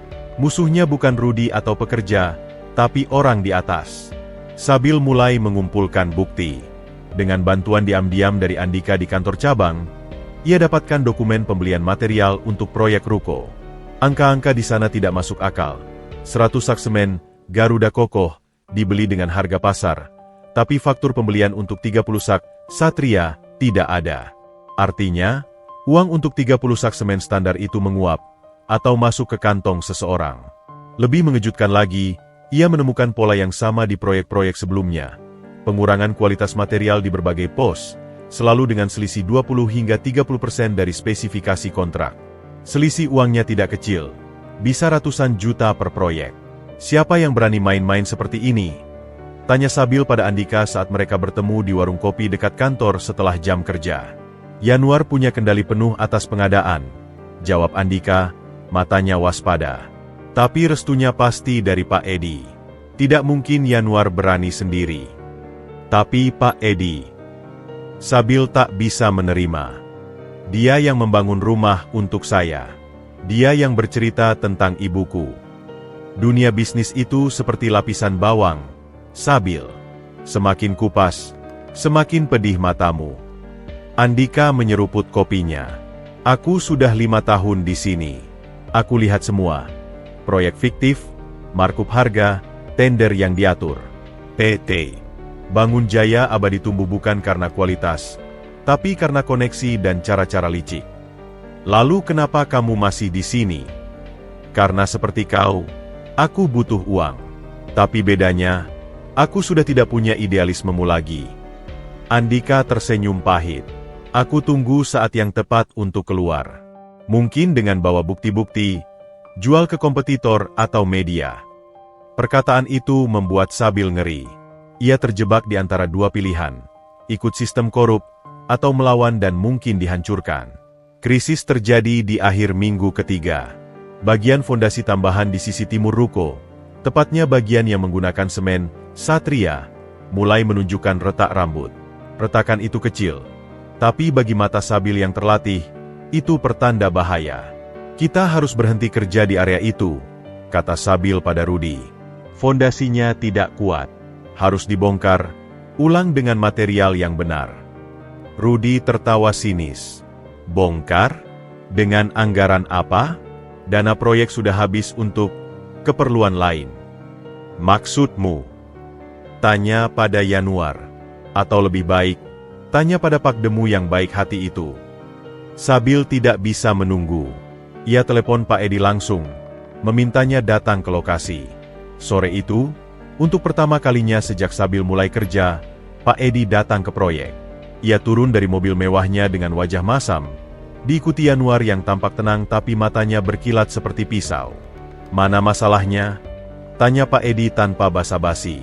Sabil menunjukkan retakan di fondasi, lalu membawa mereka ke gudang tempat sisa semen, Satria, disimpan. Ini material tidak standar. Dan ini, ia sodorkan dokumen pembelian yang ia kumpulkan. Bukti bahwa uang untuk semen standar sudah dikeluarkan, tapi barangnya tidak datang. Yanuar mengambil dokumen itu, membacanya cepat, lalu merobeknya di depan semua pekerja yang berkumpul. Kau berpikir ini bukti? Hardik Yanuar. Ini cuma kertas. Dan kau, ia menunjuk Sabil, hanya supervisor magang yang mencoba cari perhatian dengan menjelek-jelekan perusahaan. Tapi Pak Edi diam. Matanya menatap retakan di fondasi, lalu pada Sabil, lalu pada Yanuar. Wajahnya seperti topeng, tidak ada emosi yang terbaca. Edi, anak ini mengada-ada, kata Yanuar, suaranya lebih halus sekarang. Retakan kecil biasa terjadi. Semua proyek punya. Tapi material tidak standar ini membahayakan. Sabil bersikeras. Bayangkan kalau ruko ini ditempati, lalu suatu hari. Sudah cukup, potong Pak Edi tiba-tiba. Suaranya menggelegar, membuat semua orang terkejut. Sabil, ikut aku. Mereka berjalan menjauh dari kerumunan, ke sisi bangunan yang sepi. Di sana, Pak Edi berbicara dengan suara rendah yang hanya bisa didengar Sabil. Kau tahu apa yang kau lakukan? Kau membuka kotak Pandora. Tapi ini salah, Pak. Fondasi itu. Aku tahu itu salah, desis Pak Edi. Untuk pertama kalinya menunjukkan emosi nyata, frustrasi yang meledak. Aku tahu semennya aspal. Aku tahu Yanuar mencuri. Tapi bisnis ini seperti mesin besar. Kalau kau berhenti satu roda, seluruh mesin macet. Jadi Bapak membiarkan. Sabil tak percaya. Selama bertahun-tahun, aku membiarkan. Karena kalau tidak, perusahaan ini sudah bangkrut. Kompetitor kita semua main kotor. Kalau kita jujur, kita mati. Pak Edi menarik napas dalam. Tapi semenjak ketemu kau, sejak ingat Ibu Siti lagi, aku mulai merasa mual. Sabil melihat konflik di mata Pak Edi. Di sana ada dua orang. Edi si pengusaha yang terjebak dalam sistem korup, dan Edi si anak yatim yang ingat kebaikan Ibu Siti. Kalau Bapak tahu ini salah, kenapa tidak berhenti? Tanya Sabil, suaranya lebih lembut. Karena berhenti artinya memutus rantai. Rantai gaji ratusan karyawan. Rantai proyek yang sudah berjalan. Rantai hutang pada bank. Pak Edi menatapnya. Kau pikir mudah keluar dari lumpur setelah terperosok dalam-dalam.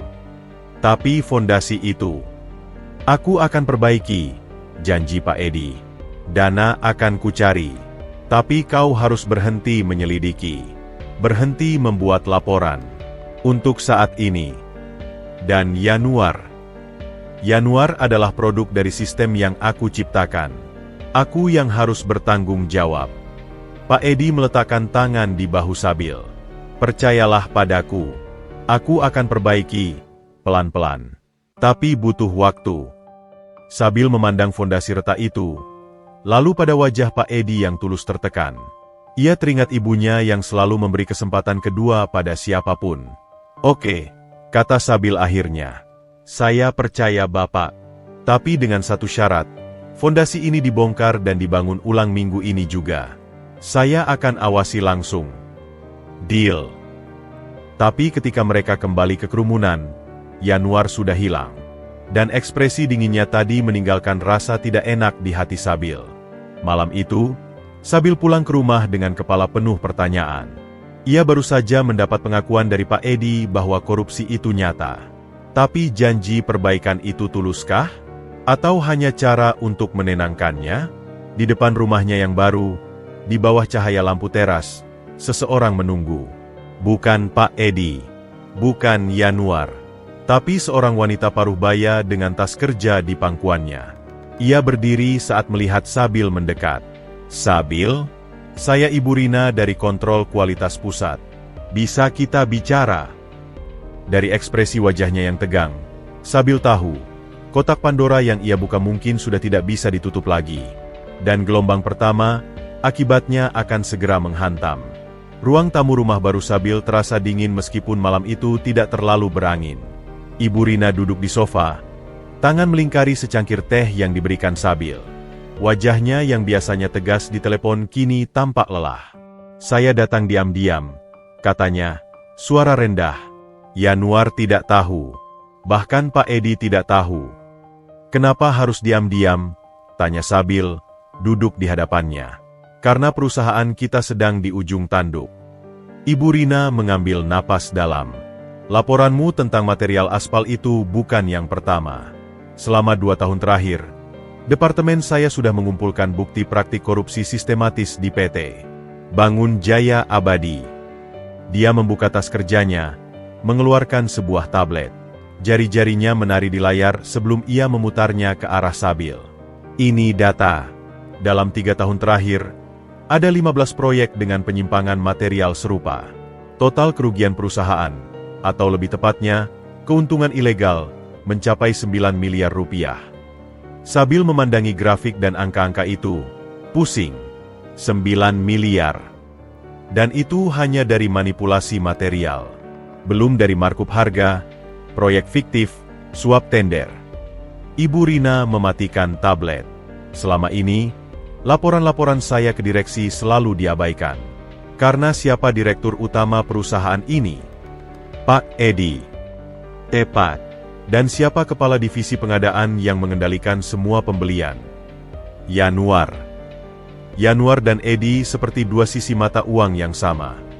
Ibu Rina menatap Sabil. Mereka mungkin tampak bertentangan, Tapi dalam banyak keputusan, mereka sepakat. Yanuar sebagai eksekutor, Edi sebagai pelindung. Sabil menggeleng, tidak mau percaya. Tapi tadi siang, Pak Edi mengakui ada kesalahan. Dia janji akan memperbaiki. Janji. Ibu Rina tersenyum pahit. 2 tahun lalu, setelah proyek jembatan diserang ambrol sebagian, dia juga berjanji. Setahun lalu, saat satu lantai parkir retak di Bogor, dia juga berjanji. Janji-janji kosong untuk menenangkan orang-orang seperti kita. Tapi dia orang baik. Ibuku. Saya tahu cerita tentang ibumu, potong Ibu Rina lembut. Dan saya percaya mungkin dulu dia memang baik. Tapi kekuasaan dan uang mengubah orang. Sabil. Edi Santoso sekarang bukan lagi anak yatim yang ditolong ibumu. Dia adalah pengusaha licik yang membangun kerajaan di atas pondasi korupsi. Dia berdiri, berjalan ke jendela. Saya di sini karena saya lihat integritasmu. Dan karena saya sudah tidak tahan lagi. Departemen Kontrol Kualitas akan dibubarkan bulan depan. Yanuar sudah usulkan outsourcing fungsi kami. Itu artinya, tidak akan ada lagi pengawasan internal. Kenapa tidak laporkan ke polisi? Tanya Sabil. Sudah. Ibu Rina menoleh padanya. Matanya berbinar marah. 2 kali. Tapi setiap kali, berkasnya hilang. Yanuar punya koneksi di kepolisian. Dan Edi punya uang untuk membungkus semua. Sabil terdiam, mencerna semua ini. Rumah indah ini, tanah yang aman, pekerjaan dengan gaji lumayan, semua dibangun di atas penderitaan orang lain, di atas bangunan-bangunan rapuh yang bisa runtuh kapan saja. Lalu kenapa ibu datang pada saya? Saya hanya supervisor magang. Karena kamu satu-satunya orang baru yang berani melapor. Dan karena Ibu Rina ragu. Karena kamu punya akses khusus ke Edi. Dia mempercayaimu. Apa yang ibu ingin saya lakukan? Bantu saya kumpulkan bukti final. Bukti yang tidak bisa mereka bantah. Rekaman percakapan, dokumen asli, foto. Ibu Rina kembali duduk, mencondongkan tubuh. Proyek ruko ini adalah kesempatan sempurna. Yanuar sudah terlalu rakus. Dia gunakan semen aspal untuk fondasi. Suatu hal yang bahkan Edi biasanya tidak setujui karena terlalu berisiko. Dan kalau buktinya sudah terkumpul, kita bawa ke Komisi Pemberantasan Korupsi. Bukan polisi. Langsung ke KPK. Matanya berbinar. Tapi ini berbahaya. Yanuar tidak segan menggunakan kekerasan. Dan Edi, saya tidak tahu sejauh apa dia akan melindungi bisnisnya. Sabil memandangi rumah di sekelilingnya. Dinding bata putih bersih. Lantai keramik mengilap, langit-langit yang tinggi. Semua ini hadiah dari Pak Edi. Hadiah dari uang korupsi? Saya butuh waktu untuk berpikir, katanya perlahan. Tentu. Ibu Rina berdiri, memberikan kartu nama. Nomor pribadi saya. Telepon kapan saja. Tapi cepat. Sabil. Proyek ruko itu terus berjalan. Setiap hari fondasi aspal itu dibiarkan, bahaya semakin besar. Setelah Ibu Rina pergi, Sabil tidak bisa tidur. Ia mengambil kotak kayu dari loteng, mengeluarkan buku harian ibunya. Ia membuka halaman demi halaman, mencari jawaban. Dia menemukan satu entry yang belum pernah dibacanya. 12 Desember 2008. Mimpi buruk semalam. Aku mimpi Edi terjebak dalam rumah besar yang indah. Tapi rumah itu dibangun di atas kuburan. Dia tersenyum dari jendela, tidak tahu bahwa bawahnya adalah mayat-mayat. Aku terbangun ketakutan. Hari ini akan kutulis surat padanya. Peringatkan dia tentang bahaya kekayaan haram. Apakah surat itu pernah dikirim? Ibu Siti, dengan naluri ibunya, sudah merasakan bahaya yang mengintai Edi muda. Ponsel Sabil bergetar. Pesan dari Pak Edi, dana untuk perbaikan fondasi sudah disetujui. Besok pagi material baru datang. Terima kasih sudah mengingatkan. Sabil memandangi pesan itu.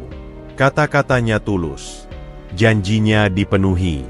Apakah ini bukti bahwa Pak Edi masih punya hati nurani? Atau hanya taktik untuk menenangkannya? Pagi berikutnya, Seperti yang dijanjikan, truk pengangkut semen merek Garuda Kokoh yang asli datang ke lokasi proyek. Rudi dan pekerja lain terkejut. Luar biasa, gumam Asep, salah satu pekerja. Biasanya kalau sudah pakai aspal, ya sudah, tidak pernah dibongkar. Tapi Yanuar tidak muncul. Menurut Andika yang diam-diam memberi informasi, Yanuar marah besar di kantor. Dia bilang, Sabil harus dipecat. Tapi Pak Edi menolak. Sembari mengawasi pembongkaran fondasi yang salah, Sabil memutuskan. Ia akan membantu Ibu Rina, tapi dengan syarat, Pak Edi harus diberi kesempatan untuk berubah. Bukti-bukti akan dikumpulkan. Tapi jika Pak Edi benar-benar mau memperbaiki perusahaan, mereka akan beri dia jalan untuk bertobat. Itu keputusan yang naif. Mungkin. Tapi Sabil ingat kata-kata ibunya. Setiap orang pantas dapat kesempatan kedua. Karena kita tidak tahu perjuangan apa yang mereka hadapi. Sore itu, ketika pekerjaan berhenti, Sabil mendapati dirinya sendirian di lantai 3 ruko. Dari ketinggian, ia melihat kota lagi. Ia mencari-cari, dan matanya tertumbuk pada sebuah gedung perkantoran megah di kejauhan, kantor pusat PT Bangun Jaya Abadi. Gedung itu menjulang tinggi. Kaca-kacanya memantulkan matahari terbenam seperti emas cair. Tapi di dasar gedung itu, di pikiran Sabil, ada retakan-retakan kecil yang tidak terlihat. Retakan yang suatu hari bisa membuat seluruh menara itu runtuh. Seperti fondasi ruko ini. Seperti hidup Pak Edi. Seperti kerajaan yang dibangun di atas kebohongan. Sabil mengeluarkan ponselnya, memotret fondasi yang sedang dibongkar. Bukti pertama. Lalu ia memotret semen baru yang datang. Bukti bahwa perbaikan mungkin. Tapi malam itu, ketika ia pulang, ada sesuatu yang menunggu di teras rumahnya. Bukan orang, tapi sebuah amplop coklat tanpa nama. Dengan hati berdebar, Sabil membukanya. Isinya, foto-foto dirinya bersama Ibu Rina di warung kopi, di depan rumah, di lokasi proyek. Dan sebuah pesan ketikan. Berhenti menyelidiki. Kalau tidak, kau akan menyesal. Ini peringatan terakhir. Di bawah foto-foto itu, ada satu foto lagi. Foto pusara ibunya di kebun belakang rumah, dengan tanda X merah di atasnya. Sabil menggigil. Mereka tidak hanya mengancamnya, tapi juga mengancam kenangan ibunya. Ia masuk rumah, mengunci semua pintu. Tapi rasa tidak aman itu sudah merasuk. Rumah yang dulu ia rasa sebagai perlindungan, kini terasa seperti sangkar yang diawasi. Dia memandangi foto ibunya di ruang tamu. Maafkan saya, Bu. Tapi saya tidak bisa diam. Kalau saya diam, saya akan menjadi seperti mereka. Dia mengirim pesan pada Ibu Rina. Saya setuju. Mari kita kumpulkan bukti. Tapi mereka sudah mengancam saya. Balasannya cepat. Mereka ketakutan. Itu artinya kita di jalur yang benar. Hati-hati, Sabil. Mulai sekarang, percayalah hanya pada saya. Sabil mematikan lampu, duduk dalam gelap. Di luar, bulan purnama menerangi rumah barunya, tanah warisannya, dan ancaman yang sekarang mengintai di setiap sudut. Kebenaran itu pahit, seperti kata orang. Tapi lebih pahit lagi hidup dalam kebohongan. Dan Sabil sudah memilih jalannya. Dia akan mengungkap kebenaran, apapun risikonya. Bukan hanya untuk dirinya, tapi untuk ibunya, untuk semua orang yang mungkin tinggal di bangunan-bangunan rapuh hasil korupsi PT Bangun Jaya Abadi, dan untuk Pak Edi sendiri, pria yang mungkin sudah tersesat terlalu jauh, tapi masih pantas dicoba diselamatkan. Seperti dulu ibunya menyelamatkan anak yatim itu dari kelaparan.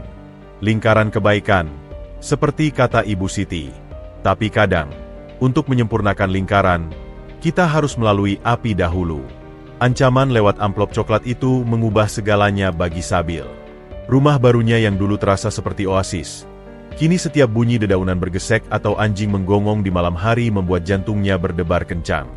Ia tidur dengan pisau saku di bawah bantal, sesuatu yang tak pernah dilakukannya bahkan di bedeng kumuh kota. Tapi justru ancaman itu yang membuatnya yakin, Ibu Rina benar. Ada sesuatu yang sangat besar untuk disembunyikan.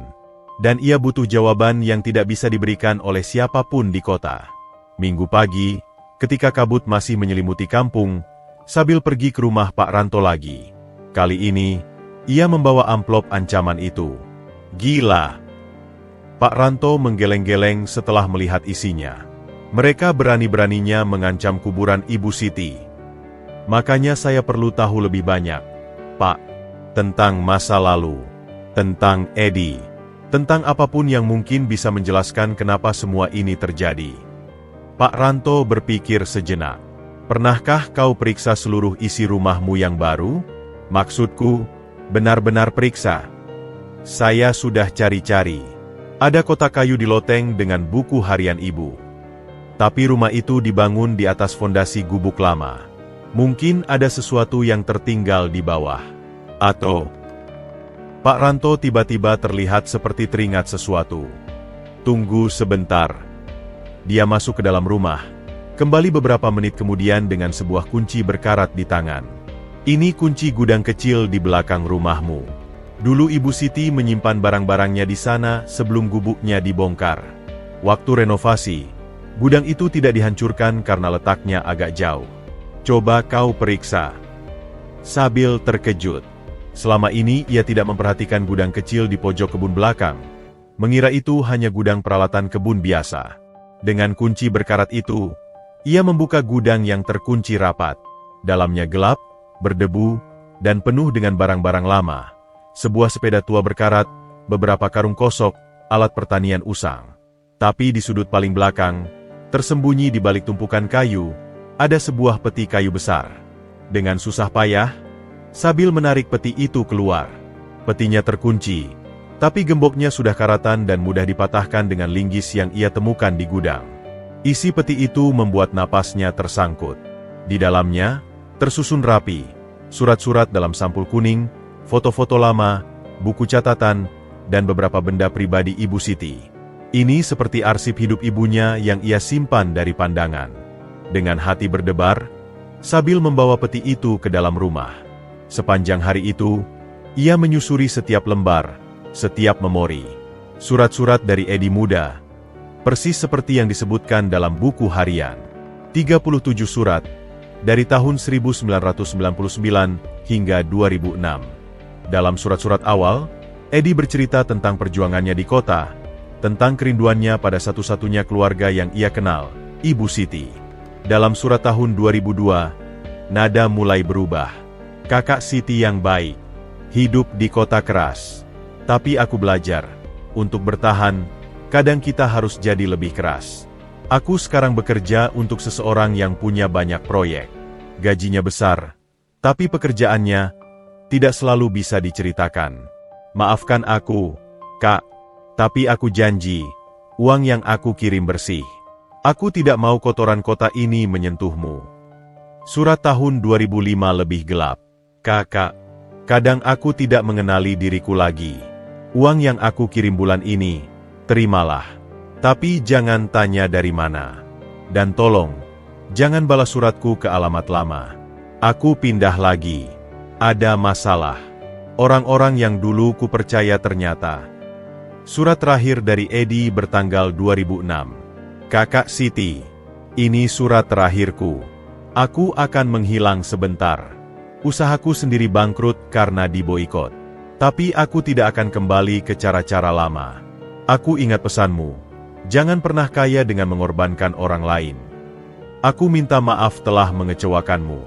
Suatu hari, jika aku berhasil dengan cara yang benar, aku akan kembali.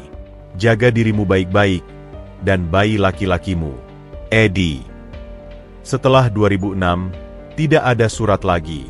Edi menghilang. Tapi yang lebih menarik adalah dokumen lain.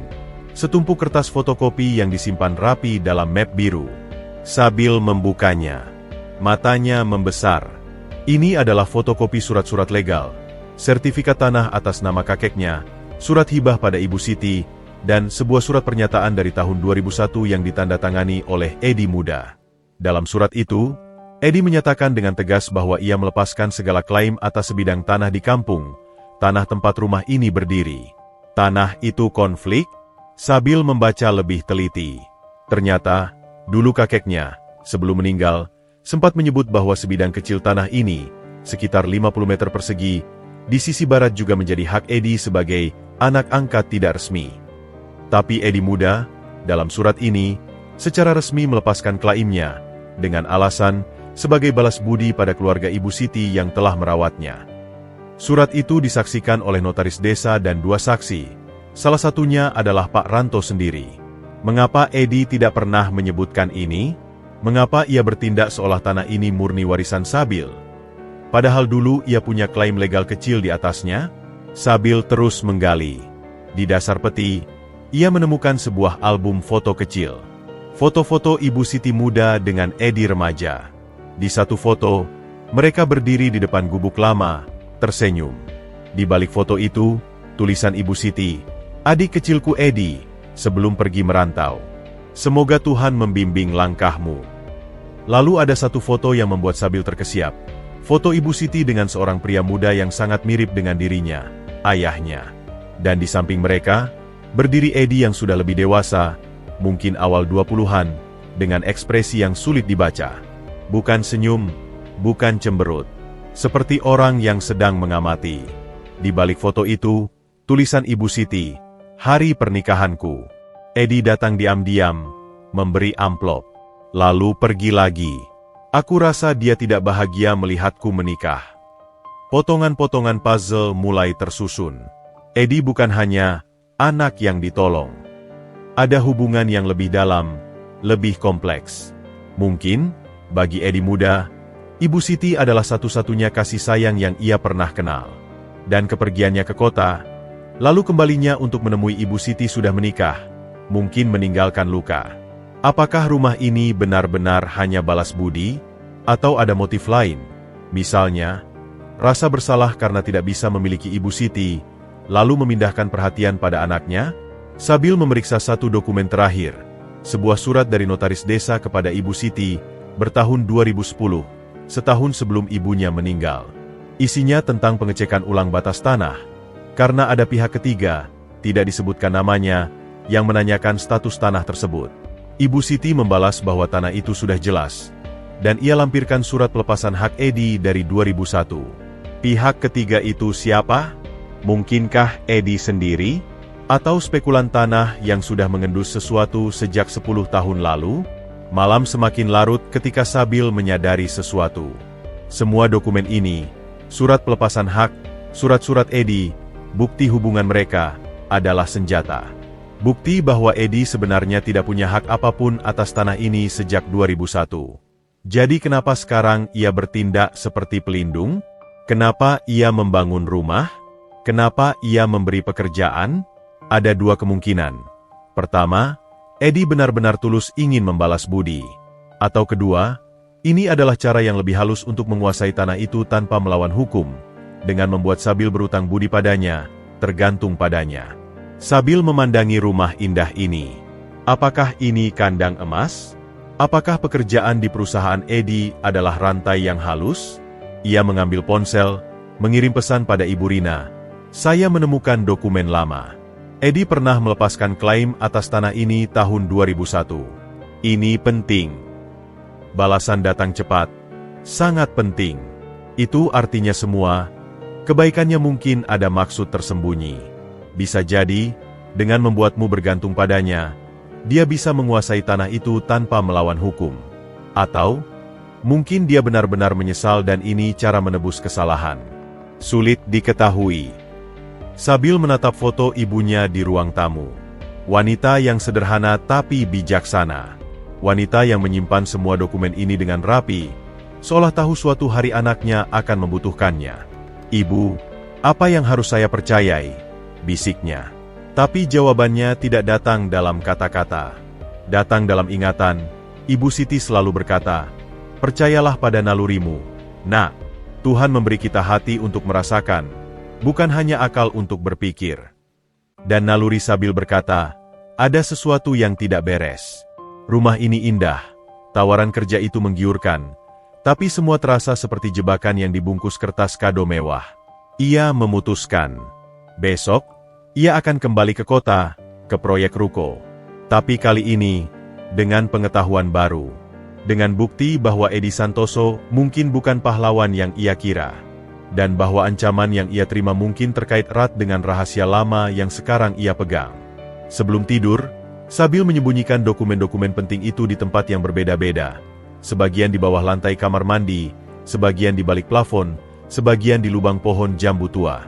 Ia tidak akan mengambil risiko kehilangan bukti-bukti ini. Karena suatu hari nanti, bukti-bukti ini mungkin bukan hanya menyelamatkan tanahnya, tapi juga nyawanya. Dan mungkin juga menyelamatkan jiwa Edi yang tersesat, jika memang masih ada yang bisa diselamatkan. Dalam kegelapan, Sabil berjanji pada ibunya, ia akan mencari kebenaran sepenuhnya. Dan ia akan bertindak sesuai dengan apa yang ia yakini benar, bukan yang mudah. Seperti ibunya dulu, yang memilih memberi makan anak yatim meski dirinya sendiri kelaparan. Kadang, jalan yang benar adalah jalan yang paling sulit.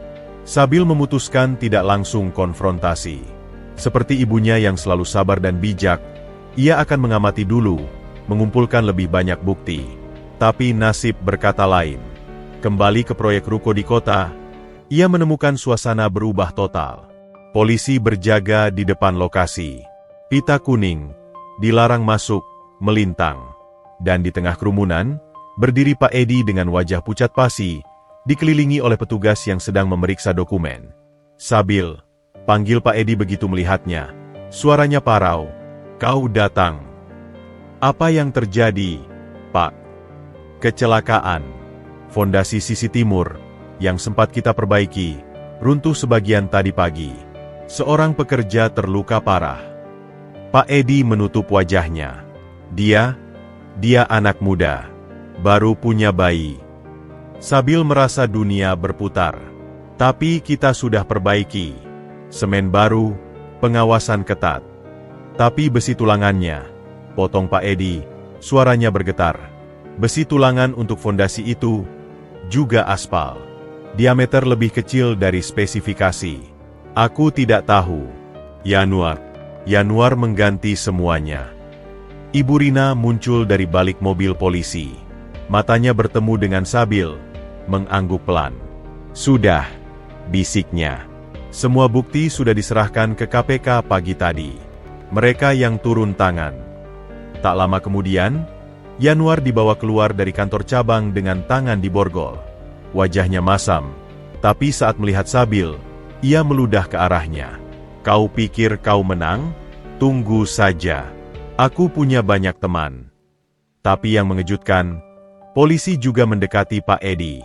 Edi Santoso, Anda harus ikut kami untuk pemeriksaan. Pak Edi mengangguk, menyerahkan dirinya tanpa perlawanan. Sebelum masuk ke mobil polisi, ia menoleh pada Sabil. Maafkan aku, Sabil. Maafkan aku sudah mengecewakan ibumu, dan kau. 2 bulan kemudian, persidangan kasus PT Bangun Jaya abadi menjadi berita nasional. Perusahaan kontraktor besar itu terbukti melakukan korupsi sistematis, penggelapan dana proyek, dan pemalsuan material yang membahayakan nyawa. Yanuar divonis 15 tahun penjara. Dan Pak Edi, meski banyak bukti menunjukkan keterlibatannya, pengacaranya berhasil membuktikan bahwa banyak keputusan kotor diambil tanpa sepengetahuannya oleh Yanuar yang sudah terlalu berkuasa. Tapi sebagai direktur utama, ia tetap bertanggung jawab. Vonisnya, 3 tahun penjara, plus denda miliaran rupiah untuk ganti rugi dan rehabilitasi proyek-proyek yang bermasalah. Sebelum masuk penjara, Pak Edi meminta bertemu Sabil 1 kali terakhir. Pertemuan itu di ruang keluarga lembaga pemasyarakatan. Pak Edi sudah tampak 10 tahun lebih tua. Seragam narapidana oranye menggantikan kemeja linen mewahnya. Terima kasih sudah datang, katanya. Sabil mengangguk. Tidak tahu harus berkata apa. Aku ingin kau tahu yang sebenarnya. Semua. Pak Edi menarik napas. Aku memang punya niat tersembunyi membangun rumah itu. Bukan untuk mengambil tanahmu, tapi untuk membuatmu bergantung padaku. Mengapa? Karena kesepian, Sabil. Setelah istriku meninggal, setelah bisnis menjadi segalanya, aku merasa hampa. Ketika tahu Ibu Siti sudah tiada, dan kau sendirian, aku melihat kesempatan. Bisa punya keluarga lagi, sekaligus menebus kesalahan pada ibumu. Tapi dengan cara korupsi, dengan membahayakan nyawa orang. Tidak, bantah Pak Edi, lalu menunduk. Maksudku, awalnya tidak. Bisnis ini mulai bersih. Tapi kompetisi keras. Yanuar, yang saat itu adalah karyawan paling cerdas, menawarkan solusi. Awalnya kecil, lalu semakin besar. Dan aku terjebak. Semakin sukses, semakin sulit keluar. Dia menatap Sabil. Kau tahu, saat kau melapor tentang semen aspal itu pertama kalinya dalam 10 tahun ada yang berani berkata benar padaku. Itu mengingatkanku pada ibumu. Dan untuk sesaat, aku ingin berubah. Tapi, sudah terlambat. Sistem sudah terlalu besar. Sabil diam, lalu mengeluarkan fotokopi surat pelepasan hak dari tahun 2001. Kenapa Anda tidak pernah bilang tentang ini? Pak Edi terkejut, lalu tersenyum sedih. Karena malu. Dulu, saat aku melepaskan hak atas sebidang tanah itu adalah momen paling terhormat dalam hidupku. Saat itu aku miskin, tapi jujur. Aku ingin membuktikan pada Ibu Siti bahwa aku bisa jadi baik. Tapi kemudian, aku mengkhianati momen itu. Air mata menetes di pipinya yang keriput. Rumah yang kubangun untukmu itu, kubangun dengan uang dari proyek pertama yang bersih, sebelum semuanya menjadi kotor. Itu satu-satunya yang masih suci. Sabil melihat ke dalam mata lelaki tua ini. Ia melihat penyesalan yang dalam. Dan ia ingat ibunya yang selalu berkata, setiap orang berhak dimaafkan, kalau mereka benar-benar menyesal. Apakah Anda akan berubah setelah keluar dari sini? Tanya Sabil. Ya. Aku sudah janji pada Tuhan, dan pada arwah ibumu. Pak Edi berbisik, perusahaannya akan dilikuidasi. Aset yang tersisa akan digunakan untuk memperbaiki semua kerusakan. Dan aku akan mulai dari nol lagi, kali ini dengan benar. Sabil berdiri. Saya tidak bisa memaafkan semua yang telah Anda lakukan pada orang lain. Itu hak korban-korban Anda. Tapi untuk apa yang menyangkut saya dan ibu saya maafkan Anda. Pak Edi terisak, menutupi wajahnya dengan tangan. Terima kasih. Itu lebih dari yang pantas aku dapatkan. Sebelum pergi, Sabil berkata, rumah itu akan tetap saya tinggali. Sebagai pengingat bahwa kebaikan ibu saya tidak sia-sia. Dan bahwa semua orang punya kesempatan untuk berubah. 1 tahun kemudian, Sabil tidak kembali menjadi kuli bangunan. Dengan kompensasi dari likuidasi PT Bangun Jaya Abadi, ia mengikuti kursus manajemen konstruksi singkat. Bersama 3 mantan rekan kerjanya yang jujur, termasuk Rudi yang ternyata hanya takut kehilangan pekerjaan, ia mendirikan usaha kecil-kecilan, Sabil Bangunan. Prinsipnya sederhana, transparan, jujur, kualitas di atas segalanya. Proyek pertamanya adalah membangun kembali fondasi ruko yang runtuh itu. Dengan benar, kali ini. Suatu sore, ketika ia sedang menyelesaikan pekerjaan di proyek itu, sebuah mobil sederhana berhenti. Dari dalamnya turun Pak Edi. Sudah bebas lebih awal karena berperilaku baik. Pakaiannya sederhana, bukan lagi merek-merek mahal. Boleh lihat? Tanyanya. Sabil mengangguk, menunjukkan kemajuan proyek. Bagus. Gumam Pak Edi, sangat bagus. Dia menoleh pada Sabil. Aku dapat kontrak kecil-kecilan. Rehabilitasi taman umum. Butuh konsultan. Tidak bayar mahal, tapi saya akan bantu, kata Sabil, tersenyum. Gratis. Sebagai teman. Mata Pak Edi berkaca-kaca. Terima kasih. Mereka berdiri berdampingan. Melihat matahari terbenam menyinari kota yang mulai sembuh dari luka korupsi. Jauh di kampung, rumah sederhana berdiri kokoh di atas tanah warisan, menunggu kepulangan Sabil nanti malam. Kau tahu, kata Pak Edi pelan, ibumu dulu bilang, kebaikan itu seperti lingkaran. Aku tidak percaya saat itu. Tapi sekarang aku lihat, kebaikan Ibu Siti padaku, melingkar kembali padamu. Dan kebaikanmu padaku sekarang, akan melingkar lagi pada seseorang yang lain. Sabil mengangguk, memandangi kota. Ia ingat gubuk reyapnya, ingat ibunya, ingat perjuangan 6 bulan di kota yang mengajarkunya tentang kerasnya dunia, tetapi juga tentang pentingnya tetap manusiawi. Rumahnya di kampung bukan lagi sekadar bangunan. Ia adalah monumen untuk sebuah kebenaran sederhana, bahwa dalam dunia yang penuh dengan kepalsuan, kejujuran tetaplah fondasi terkuat, dan bahwa pengampunan, bagi yang benar-benar menyesal, adalah awal dari semua perbaikan. Dan seperti pohon jambu tua di halaman rumahnya yang tetap berbuah manis meski sudah puluhan tahun, kebaikan Ibu Siti tetap berbuah, melintasi waktu dan salah, menyembuhkan luka-luka lama, dan membawa dua orang dari generasi yang berbeda untuk berdiri bersama di bawah matahari yang sama.